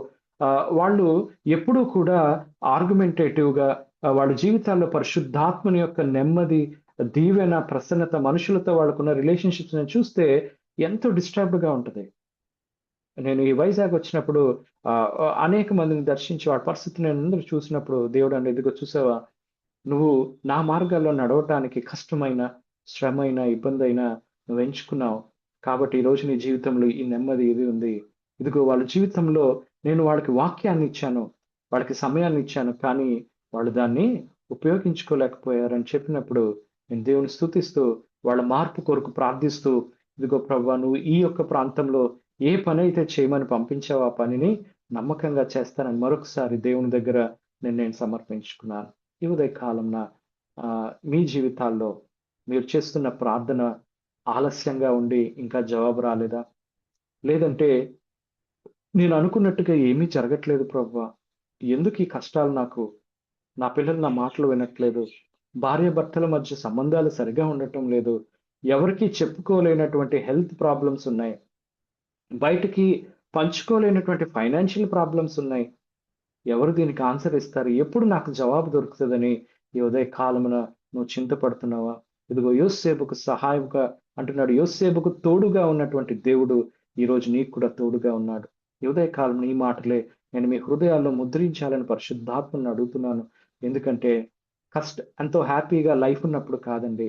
శ్రమ ఉన్నప్పుడే, ఆ యొక్క కష్టం ఉన్నప్పుడే, ఆ యొక్క శోధన ఉన్నప్పుడే దేవుని కొరకు మనం అందుకే యోబు అంటాడు, ప్రభువా ఈ శ్రమలన్నిటిలో నువ్వు నన్ను పరీక్షిస్తున్నప్పుడు నేను శుద్ధ సువర్ణము వలె మస్ట్ గాని ఎటువంటి ఆ యొక్క మేకింగ్ చార్జెస్ అంటుంటాం కదా మనం చూసినప్పుడు ఎటువంటి మస్ట్ ఉండకుండా 24 క్యారెట్ గోల్డ్ లాగా దేవుని కొరకు మనం నిలవబడగలగాలి. ఈ కాలంన పరిశుద్ధాత్ముడు ఆ రోజు యోసేపుకు తోడైన విధానంలోనే ఆ రోజు యోసేపు జీవితంలో చేసిన కార్యాలనే వాక్యం వింటున్న నీ జీవితంలో నా జీవితంలో చేయాలని నేను హృదయపూర్వకంగా కోరుకుంటూ ఈ మాటలు ముగిస్తున్నాను. Over to you brother. Thank you అండి. Thank you very much. Thank you so much dear brother. మా అందరి తరఫున మీకు కృతజ్ఞత వందనలు తెలియజేసుకుంటున్నాను. థ్యాంక్ యూ సో మచ్ అండి. మరి చాలా ఆశీర్వదించబడ్డాం. 1 సెకండ్. మరి ఈరోజు ముగింపు ప్రార్థన రెవరెండ్ జామి రవికుమార్ గారు చేయాలని నేను కోరుచున్నానండి. అదేవిధంగా జస్ట్ ఒక 2 మాటలు తెలియజేయాలనుకుంటున్నాను. మన మధ్యలో సునీల్ బాబు అనంతపురం నుంచి జాయిన్ అయ్యాడు. తను ఇది వరకు జాయిన్ అయ్యేవారు. యవనస్తుడు, మంచి సాంగ్స్ పాడతాడు తను. మరి పాస్టర్ విజయ్ కుమార్ గారి కుమారుడు. Thank you Sunil for joining again after a long gap. Praise the lord అమ్మా. ఆ బాబు కోసం మీరు జ్ఞాపకం చేసుకుని ప్రేయర్ లో మరి తను వీలైతే ఎప్పుడైనా పాస్టర్ గారు వారి సాక్ష్యంలో పంచుకుంటారు. అదేవిధంగా మరి ఈరోజు మనం బైబిల్ చదువుతా ఉన్నాం. కొద్దిగా లేట్ గా జాయిన్ అయ్యే వాళ్ళ గురించి నేను చెప్తామని అనుకుంటున్నానండి. తెల్లవారి ఈ మీటింగ్ జూమ్ మీటింగ్ 3 గంటలకే స్టార్ట్ చేస్తారు. ముఖ్యంగా ప్రసీదా సిస్టర్ గారు అలాగే జాన్సన్ వీరిరువురు తప్పకుండా 3 గంటలకు కరెక్ట్ గా స్టార్ట్ అయిపోతుంది. సుశీలమ్మ గారు ప్రార్థన, అలాగే మరి ఆ ఒక 3-4 3 గంటలకి స్టార్ట్ అయ్యే ఆ యొక్క మీటింగ్ ఒక అరగంటలోనే 4-5 వెళ్తుంది. అలాగే మరి లలిత సిస్టర్ గారు, ఝాన్సీ గుడిపాటి గారు, మరి వీళ్ళందరూ కూడా మన గురించి అనేకమైన విషయాలతో పాటు ముఖ్యంగా మనందరి గురించి పేరు పేరున విజ్ఞాపన చేస్తారు 3 గంటల నుంచి. మరి కరెక్ట్ గా 5 ఆ టైంకి వాక్యం చదువుతున్నాం. ఈ మధ్య అందరం కలిసి పరిశుద్ధ గ్రంథం వాక్యం చదువుకుంటాం అనేది గొప్ప గొప్ప గొప్ప గొప్ప భాగ్యం. మరి ఎవరో గాని చేయని ఆ యొక్క గొప్ప విషయం. ప్రశాంతి గారు మనకి ఆ యొక్క ఆలోచన ఇచ్చారు. దేవుడు వారిని దీవించిన గాక. వాక్యం ఈరోజు చదువుతున్నప్పుడు అదే వాక్యం మీద గడిచిన వారం మరి సహోదరులు కమిషనర్ గారు డేవిడ్ అనిల్ కుమార్ గారు మన గురించి వాక్య పరిచర్య కోసం ప్రిపేర్ అవుతున్నప్పుడు ఈ రోజు ఏ వాక్యం అయితే చదవబడిందో ఆ టెక్స్ట్ మీదే వారు ప్రసంగించారు. దేవుని యొక్క హోలీ స్పిరిట్ యొక్క గైడెన్స్ చూసి నాకు చాలా సంతోషం వచ్చింది. ఆ గైడెన్స్ ప్రకారం మనం నిలవగలుగుతున్నాం, అది దేవుని కృప. మరి ఈరోజు వాక్యంలో మనం అందరం దీవించబడ్డాం. నేను ముఖ్యంగా ఎంతగానో దీవించబడ్డాను. The holy spirit time table అన్న కాన్సెప్ట్ బ్రదర్ బాగా మన ముందుంచారు. డిలే ఈజ్ నాట్ డినయింగ్ అని. అలాగే మరి ఆలస్యం అనేది మనకి ఆలస్యంగా కనిపిస్తుంది కానీ దేవునికి సమయానుకూలంగా కనిపిస్తుందని. అలాగే మెథడ్స్ మారలేదు కానీ టైం మారిందంట. 2 సంవత్సరాలు వెయిట్ చేయించాడు దేవుడు. మరి చెప్పారు కదా ఎందుకు ఆ విధంగా వెయిట్ చేయించాడు అంటే మరి ఒక మిషన్ కొరకు సిద్ధం చేశాడు యోసేపుని. ఒక పరిచర్య కొరకు, ప్రత్యేకమైన పని కొరకు దేవుడు చెరసాల్లో సిద్ధం చేశాడు. అలాగే మరి అతడు తన సేవకులను చూచి ఇతని వలె దేవుని ఆత్మగల మనుష్యుని కనుగొనగలమా అని అనెను. మరో ఆ మాటలు, దేవుని ఆత్మ కలిగిన ఇలాంటి వ్యక్తిని మనం ఇంకెక్కడైనా కనుగొంటామా, ఇంకెవరు లేరు కదా అని. ఆ మాట నిజంగా మనలో ఈ గ్రూప్ లో మనలోని చాలా మంది మార్కెట్ ప్లేస్ లో అంటే వృత్తి వ్యాపారాల్లో ఉన్న మనం ఈ విధంగా ఉండాలని, మనలో దేవుని ఆత్మ ఇతరులు కనుగొనేలాగా ఆ యొక్క సకలమైన వరాలు దేవుడి కొరకు వాడాలని మరి మనం ప్రోత్సహించబడతా ఉన్నాం. మరి సహోదరులు వారి యొక్క డ్రైవర్స్ కానీ ప్యూన్స్ కానీ ఏం చెప్పేవారు ఏంటంటే పని చిన్నదని లేదు పెద్దదని లేదు, పనే, ఆ పని దేవుడు చూసే పని అని చెప్పి ప్రోత్సహించేవారని చెప్పారు. అలాగే యోసేపు ఆదికాండం 50వ అధ్యాయం చూస్తే మీరు నాకు కీడు చేయని ఉద్దేశించారు కానీ నేటి దినం జరుగుతున్నట్లు బహు ప్రజలను బ్రతికించినట్లుగా అది మేలుకే దేవుడు ఉద్దేశించాడని. ఇది చాలా చరిత్ర పుటల్లో ప్రతిధ్వనించే ఒక మాట. ఇది చాలా మంది మనకు కీడు చేయని ఉద్దేశిస్తారు కానీ దేవుడి మనసులో మాత్రం అది మేలులో ఒక భాగంగా మనుషుల కీడు మనం చేస్తుంటారు. Anyhow 12 years God prepared Joseph for salvation history, transgenerational purpose కి. తన తర్వాత తరాలకు కూడా తన యొక్క జీవితం ఒక పర్పస్ గా దేవుడు వాడుకున్నాడు. గొప్ప మేలైన సంగతులు మనకి కమిషనర్ గారు ఈ రోజు వాక్య పరిచయం చేశారు. మనందరి తరఫున మరొకసారి కృతజ్ఞతలు తెలియజేసుకుంటున్నాను. ఓవర్ టు రెవరెండ్ జామి రవికుమార్ గారు ప్లీజ్. యేసుక్రీస్తునామములో అందరూ ప్రత్యేకంగా డేవిడ్ అనిల్ కుమార్ గారు వందనాలు. కొన్నిసార్లు మనం బయట ఎక్కువ మాట్లాడుతుంటాం గాడ్ స్క్రిప్ట్ అని.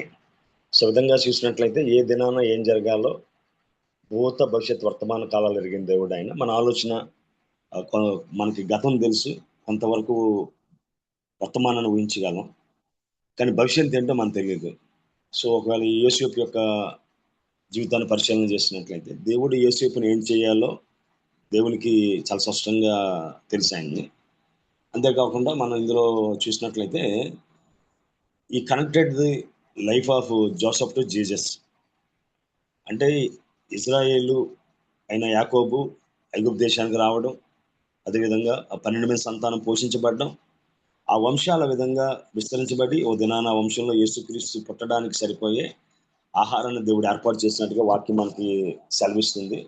అదేవిధంగా ఒకవేళ ఆదికాండం 5వ అధ్యాయంలో చూసినట్లయితే మీ యొక్క రక్షణ కోసమే దేవుడు నన్ను, ఒకవేళ మన ఆదికాండం 50వ అధ్యాయంలో కానీ మనం చూసినట్లయితే అక్కడ రాయబడ్డ మాట ఏంటంటే మీరు నన్ను నమ్మినందుకు మీరు బాధపడొద్దు, దేవుడే ముందుగా మీ కొరకు నన్ను పంపించాడు అన్నమాట 100% వాస్తవం, సత్యంలా మనకు అది కనబడుతుంది. ఒకవేళ మనం చూసినట్లయితే 50 అధ్యాయంలో 21లో, కాబట్టి భయపడకుడి, నేను మిమ్మును మీ పిల్లలను పోషించదని చెప్పి అందరినీ వారిని ఆదరించి వారితో ప్రీతిగా మాట్లాడాను.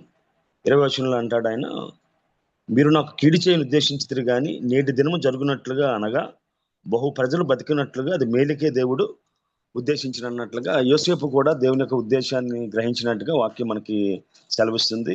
ఇప్పుడు డేవిడ్ గారు చెప్పినట్టుగా దేవుని యొక్క ప్రణాళిక కొన్నిసార్లు చదివినప్పుడు మనకు అర్థం కాకపోవచ్చు, కానీ దేవుడు తన పరిశుద్ధాత్మ ద్వారా బయలుపరిచినప్పుడు అనేక విషయాలు మనకు అర్థమవుతూ ఉంటాయి. అంతేకాకుండా ఇందులో ఈరోజు చెప్పబడ్డ మాటలో మంచి పానకదాయకుడికి దేవుడట God's stop thinking of Joseph. ఆ పానదాయకుడు యోసేపు కోసం ఆలోచించడం మానేశాడు. ఆ దేవుడు ఏం చేశాడంటే వదినాన్న ఫరో గారి కళ ఇచ్చి యోసేపు ఉన్నతమైన స్థాయిలో ఉండగలిగే పరిస్థితిలో దేవుడు ఆ సమయంలో కళ ఇచ్చినట్టుగా వాక్యం మనకి తెలియజేస్తుంది. అంతేకాకుండా యోసేపు జీవితం ఒకవేళ చూసినట్లయితే చాలా సాదాసీదాగా ఉంది. ఒక పొతీఫర్ గృహంలో సూపర్వైజర్గా జీవితాన్ని ప్రారంభించాడు. తర్వాత చెరసాలలో ఆయన జీవితాన్ని కొనసాగించాడు. కానీ దినాన్న బైబిల్లో కానీ మనం చూసినట్టు రాయబడ్డ మాట ఏంటంటే, కేవలం ఐగుప్తు, కానాను దేశాలే కాదు, ఆ తక్కిన దేశాలు ఏవైతే ఉన్నాయో ఆ దేశాలన్నీ కూడా, దేశాలందరూ కూడా ఆహారం పంచిపెట్టి ఆయనే ఆహారం పంచినట్టుగా వాక్యం మనకి సెలవిస్తుంది. అంటే కేవలం ఐగుప్తు దేశం, అదేవిధంగా కానాను దేశమే కాకుండా చుట్టుపక్కల, ఎందుకంటే అన్ని దేశాల్లో కూడా కరువు ఉన్నప్పుడు అన్ని దేశాల వారు వచ్చి ఆయన దగ్గరే ఆహారం కొన్నట్టుగా వాక్యం మనకి తెలియజేస్తుంది. ఈ విధంగా సింపుల్గా జీవితాన్ని ప్రారంభించాడు, కానీ అనేక దేశాలకు ఆహారం పంచిపెట్టేవాడుగా దేవుడు ఆయన్ని దీవించినట్టుగా మనకి వాక్యం సెలవిస్తుంది. అంతేకాకుండా దేవునికి ఈ దినాన మనం చూసిన వాక్య భాగంలో నాకు అర్థమవుతుంది ఏంటంటే, సమయోచితమైన సహాయం అని చెప్పి అంటాం. అంటే దేవుడు ఏ సమయంలో ఎప్పుడు ఎవరికి ఏ విధంగా సహాయం చేయాలో ఆ సహాయం చేయగలిగే దేవుడు ఆయన. ఆ విధంగా ఏంటంటే, ఒకవేళ మనం దేవుని యొక్క వాక్యం మీద ఆధారపడి దేవుని సన్నిధిలో కానీ మనం ఉండగలిగితే ఖచ్చితంగా దేవుడు మన అవసరాలను దేవుడు తీరుస్తాడు. అంతేకాకుండా ఉన్నతమైన కృపలో దేవుడు మనల్ని ఉంచుతాడు అనే విషయం మనకు అర్థమవుతుంది. అంతేకాకుండా ఈయన ఆదికాండం 47 అధ్యాయంలో 20లో చూసినట్టు, అట్లు యోసేపు ఐగుప్తు భూములన్నింటినీ ఫరో కొనుక్కొనెను, కరువు వారికి భారమైన ఐగుప్తులు తమ తమ పొలములను ఆయనకి అమ్మివేసిరని చెప్పి అక్కడ మనకి వ్రాయబడి ఉంది. అంతేకాకుండా అనేక దేశాల వారు కూడా ఆయన దగ్గరకు వచ్చి ఆహారం కొన్నట్టుగా దేవుడు మనకి తెలియజేస్తూ ఉన్నాడు. సో ఒకటి, దేవుడు మన పట్ల గొప్ప ఉద్దేశాలు కలిగి ఉన్నాడు. అంతేకాకుండా ఫరో యొక్క విషయాలు, అదేవిధంగా రాజ్యపు కట్టడలు అని తెలుసుకోవడానికి కూడా దేవుడు ఆ రాజులో ఖైదీలుండి గృహంలో ఉంచాడేమో అని అనిపిస్తుంది. ఎందుకంటే ట్రెడిషన్స్ కానీ, కస్టమ్స్ కానీ, లాంగ్వేజ్ కానీ, అదేవిధంగా అవన్నీ కూడా తెలియడానికి దేవుడు ఒకవేళ ఈయన ఆ రాజగృహంలో ఉంచాడా అందుకు ఆలోచన వస్తూ ఉంది. అంతేకాకుండా ఈరోజు వాక్యాన్ని ఒక కొత్త నూతనమైన కోణంలో ఎప్పుడు కూడా విషయాలు ఆలోచించలే, అటువంటిది ఒక నూతనమైన కోణంలో ఆలోచించడానికి డేవిడ్ అనిల్ కుమార్ గారి ద్వారా ఇచ్చిన కృపను బట్టి వందనాలు చెల్లించుకుంటున్నాం. సో దీన్ని బట్టి మేము ఆత్మీయంగా ఎదగడానికి, అదేవిధంగా వాక్యాన్ని ఏదో అక్షరానుసారంగా కాకుండా మరికొంచెం లోతుగా ఒకవేళ మనం కానీ చదివినట్లయితే, అదేవిధంగా దేవుని సన్నిధిలో గోజాడినట్లయితే, ఇంకా బైబిల్లో ఆల్రెడీ రాసున్న అనేకమైన బైబిల్లో అంటాడు, ప్రభువా నీ ఆశ్చర్యకరమైన సంగతులు చూచినట్లు కన్నులు తెరవమన్నట్టుగా ఒక దేవుని సన్నిధిలో మనం గోజాడి ప్రార్థన చేసినట్టయితే ఇంకా ఆత్మ సంబంధం అనే విషయాలు మనం తెలుసుకోవడానికి అవకాశం కలుగుద్దని దినాన్ని మనం తెలిసింది. ఈ వాక్యం చెప్పిన డేవిడ్ అనుకు ప్రత్యేకమైన వందనాలండి. Thank you very much. ప్రార్థన చేసుకుందాం. పరిశుద్ధమైన తండ్రి, నీ బంగారు పాదాలకు వందనం ప్రభువా, నీ ప్రేమను బట్టి, కృపను బట్టి వందనాలు తండ్రి. మా జీవితాల్లో ప్రభువా ఒక అద్భుతమైన ప్రభువా వాక్యం వినడానికి, ఒక నూతనమైన కోణంలో ప్రభువా వాక్యాన్ని ధ్యానం చేయడానికి ప్రభువును ఇచ్చిన కృపను బట్టి వందనాలు తండ్రి. ఈ విధంగా ప్రతిరోజు ప్రభా అయ్యా వాక్యం వినడానికి మాకు ఇచ్చిన ప్రభా ఈ శ్రేష్టమైన సమయాన్ని బట్టి ప్రార్థన చేస్తున్నాం. అనేక మంది ప్రభా వాక్యపు లోతులు ఎరిగిన వారు, వాక్యాన్ని ప్రేమించేవారు, నీ వాక్య ప్రత్యక్షత కలిగిన అనేక మంది తీసుకొచ్చి ప్రభా మాకు వాక్యం బోధిస్తున్నాం. అందుని బట్టి ప్రభా నీకు ప్రత్యేక వందనాలు తెలియజేస్తున్నాను తండ్రి. ఈ విధంగా ప్రతిరోజు వాక్యం వినడానికి ప్రభా నువ్వు మాకు ఇచ్చిన ప్రభా కృపను బట్టి నీకు వందనాలు చెల్లించుకుంటూ ఉన్నాను తండ్రి. సహాయం చేశాను ప్రభా. వాక్యం విని విడిచిపెట్టేవారు కాకుండా ప్రభా ఒకవేళ మా ప్రారంభ దినాలు తండ్రి కొద్దిగా ఉన్నప్పటికీ తండ్రి ప్రభా అందుకే ప్రభా నీ ఉద్దేశాలు మా ఉద్దేశాలు వంటివి కాదు తండ్రి. నువ్వు మా పట్ల ఉన్నతమైన ఉద్దేశాలు కలిగి ఉన్నావు. ఆకాశం కంటే భూమి ఎంత ఉన్నతంగా ఉందో ప్రభా అటు ఉద్దేశాలను కలిగి ఉన్నాం ప్రభా. మేము మాత్రం తండ్రి మా జ్ఞానంతో ప్రభా లోక సమస్యల్లో ఆలోచన చేస్తుంటే ప్రభా మా పట్ల ఉన్నతమైన ఉద్దేశం కలిగి ఉన్నావు తండ్రి. యేసేపు జీవితాన్ని దేవతను ప్రభా పరిశీలన చేసినట్లయితే ప్రభా గోతిలో ఉన్నాడు, పొతీఫరు గృహంలో ఉన్నాడు, అయ్యా ఖైదీగా ప్రభా రేపు కేసు పెట్టబడినట్టు ఉన్నాడు తండ్రి. కానీ ప్రభా నీ సమయం వచ్చినప్పుడు తండ్రి తగిన సమయంలో దేవుడు మేము హెచ్చించినట్లు ప్రభా నీ బలిష్టమైన చేతి కింద దినమసలు ఉన్నట్టుగా ప్రభా నువ్వు బిడ్డను ఎదిగించిన విధానం బట్టి ప్రార్థన చేస్తున్నాను తండ్రి. మేము కూడా ప్రభా అన్ని విషయాల్లో ప్రభా ఎక్కడున్నా ప్రభా యేసేపు నమ్మకస్తుడిగా ఉన్నాడు తండ్రి. అటువంటి నమ్మకత్వాన్ని ప్రభా మాకు దయచేయమని ప్రార్థన చేస్తున్నాను తండ్రి. సహాయం దయచేయండి అయ్యా. ప్రత్యేకంగా ప్రభా నువ్వు భూత భవిష్యత్తు వర్తమాన కాలం ఎరిగిన దేవుడివి. అంతేకాకుండా ప్రభా సమయోచితమైన దేవతను ప్రభా సహాయం చేసేవాడు ప్రభా. ఒకవేళ దేవతను ప్రభా పానదాయకుడు జ్ఞాపకం చేసుకున్నట్లయితే మోసేపు జీవితం అంత ఉన్నతమైన స్థాయికి వెళ్ళేది కాదు కానీ తండ్రి. అయ్యా ఏ సమయంలో హెచ్చించాలో ఏ సమయంలో ప్రభా చేయాలో సమస్త తిరిగినవాడు ప్రభా. కాలములు సమయములు ప్రభా నీ స్వాధీనంలో ఉన్నాయి తండ్రి. మా కాలగతులు ప్రభా నీ వంశంలో ఉన్నాయి ప్రభా. అందుని బట్టి వందనాలు చెల్లించుకుంటూ అయ్యా యోసేపు వాళ్ళు నమ్మకస్తులుగా ఉంచమని మమ్మల్ని అనేక మందికి దీవెనకరంగా ఆశ్చర్యకరంగా ఉంచాను ప్రభా. అయ్యా అటు కానాను దేశానికి, ఐగుప్తు దేశానికి, చుట్టుపక్కల దేశాలకి అదేవిధంగా ప్రభా నీ జనరేషన్ పోషించడానికి ప్రభా నువ్వు యోసేపును వాడుకున్న విధానం బట్టి మనసు వందనాలు చెల్లించుకుంటూ నీ వాక్యం చెప్పిన దాసులు ప్రభా దేవుడు అనిల్ కుమార్ గారిని జ్ఞాపకం చేసుకోండి ప్రభా. బిడ్డను అనేక స్థలాల్లో నిలబెడుతూ ఉన్నావు, అనేక ప్లాట్ఫామ్స్లో ప్రభా అనేక విధాలుగా వాడుతూ ఉన్నావు ప్రభా.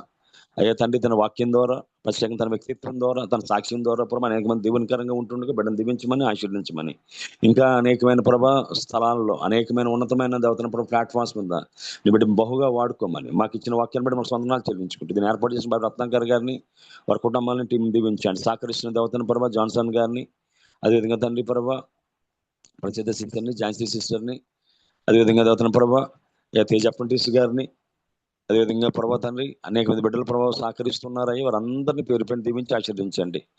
ప్రత్యేకంగా ప్రభా ప్రార్థన చేస్తున్నాను తండ్రి. అయ్యా రాబర్ట్ జేమ్స్ అయ్య గారి యొక్క ఆరోగ్యం కోసం ప్రార్థన చేస్తున్నాను తండ్రి. బిడ్డను ముట్టండి, స్వస్థపరచండి, బలపరచండి ప్రభా. ఆశ్రమయ్య గారి కోసం ప్రార్థన చేస్తున్నాను, రమణ గారి కోసం ప్రార్థన చేస్తున్నాను, డాక్టర్ విజయకుమార్ గారి కోసం ప్రార్థన చేస్తున్నాను తండ్రి. అదేవిధంగా దౌతన ప్రభా కాటన్ గారి కోసం ప్రార్థన చేస్తున్నాను తండ్రి. ఎవరైతే అనారోగ్యంగా ఉన్నారో ప్రతి ఒక్కరిని ప్రభా పేరు పేరు ముట్టమని దీవించమని ఆశీర్దించమని స్వరూపుని కూడా ప్రత్యేకంగా జ్ఞాపకం చేసుకోమని అదేవిధంగా తండ్రి పాల్గొన్న ప్రతి బిడ్డను పేరు పేరు దీవించి మీరే సకల మహిమగంత ప్రభావం పొందుకోమని మేము చేయవలసిన ప్రతి పనిలో ప్రభు సుడ్యాన్ని మార్గాన్ని చూపించమని ఈ చిన్న ప్రార్థన మా ప్రభును ప్రియకుమారుడైన యేసుక్రీస్తు దివ్యనామాన్ని వేడుకుంటున్నాం పరమ తండ్రి. ఆమేన్. మా తండ్రి పరలోకమున్న తండ్రి నామ పరిశుద్ధపరచబడును గాక, నీ రాజ్యం వచ్చును గాక, నీ చిత్తం పరలోకమందు ఎలాగో భూమి అందు నెరవేరును గాక. మాకు కావలసిన దినాహారం దయచేయము, మా వారిని క్షమించినట్లు మా అపరాధములను క్షమించు, శోధన లేక తప్పించు, ఎందుకంటే తండ్రి. మన తండ్రి అయిన దేవుని ప్రేమ, కుమారుడైన యేసుక్రీస్తు కృప, పరిశుద్ధాత్మ అన్యోన్య సహవాసము వాక్యం చెప్పిన దాసులకు పాల్గొన్న బిడ్డలకు ఆయన కృప సదాకాలము తోడే నడిపించును గాక. ఆమేన్. ఆమేన్. ఆమేన్. ప్రైజ్ లార్డ్ అందరికీ.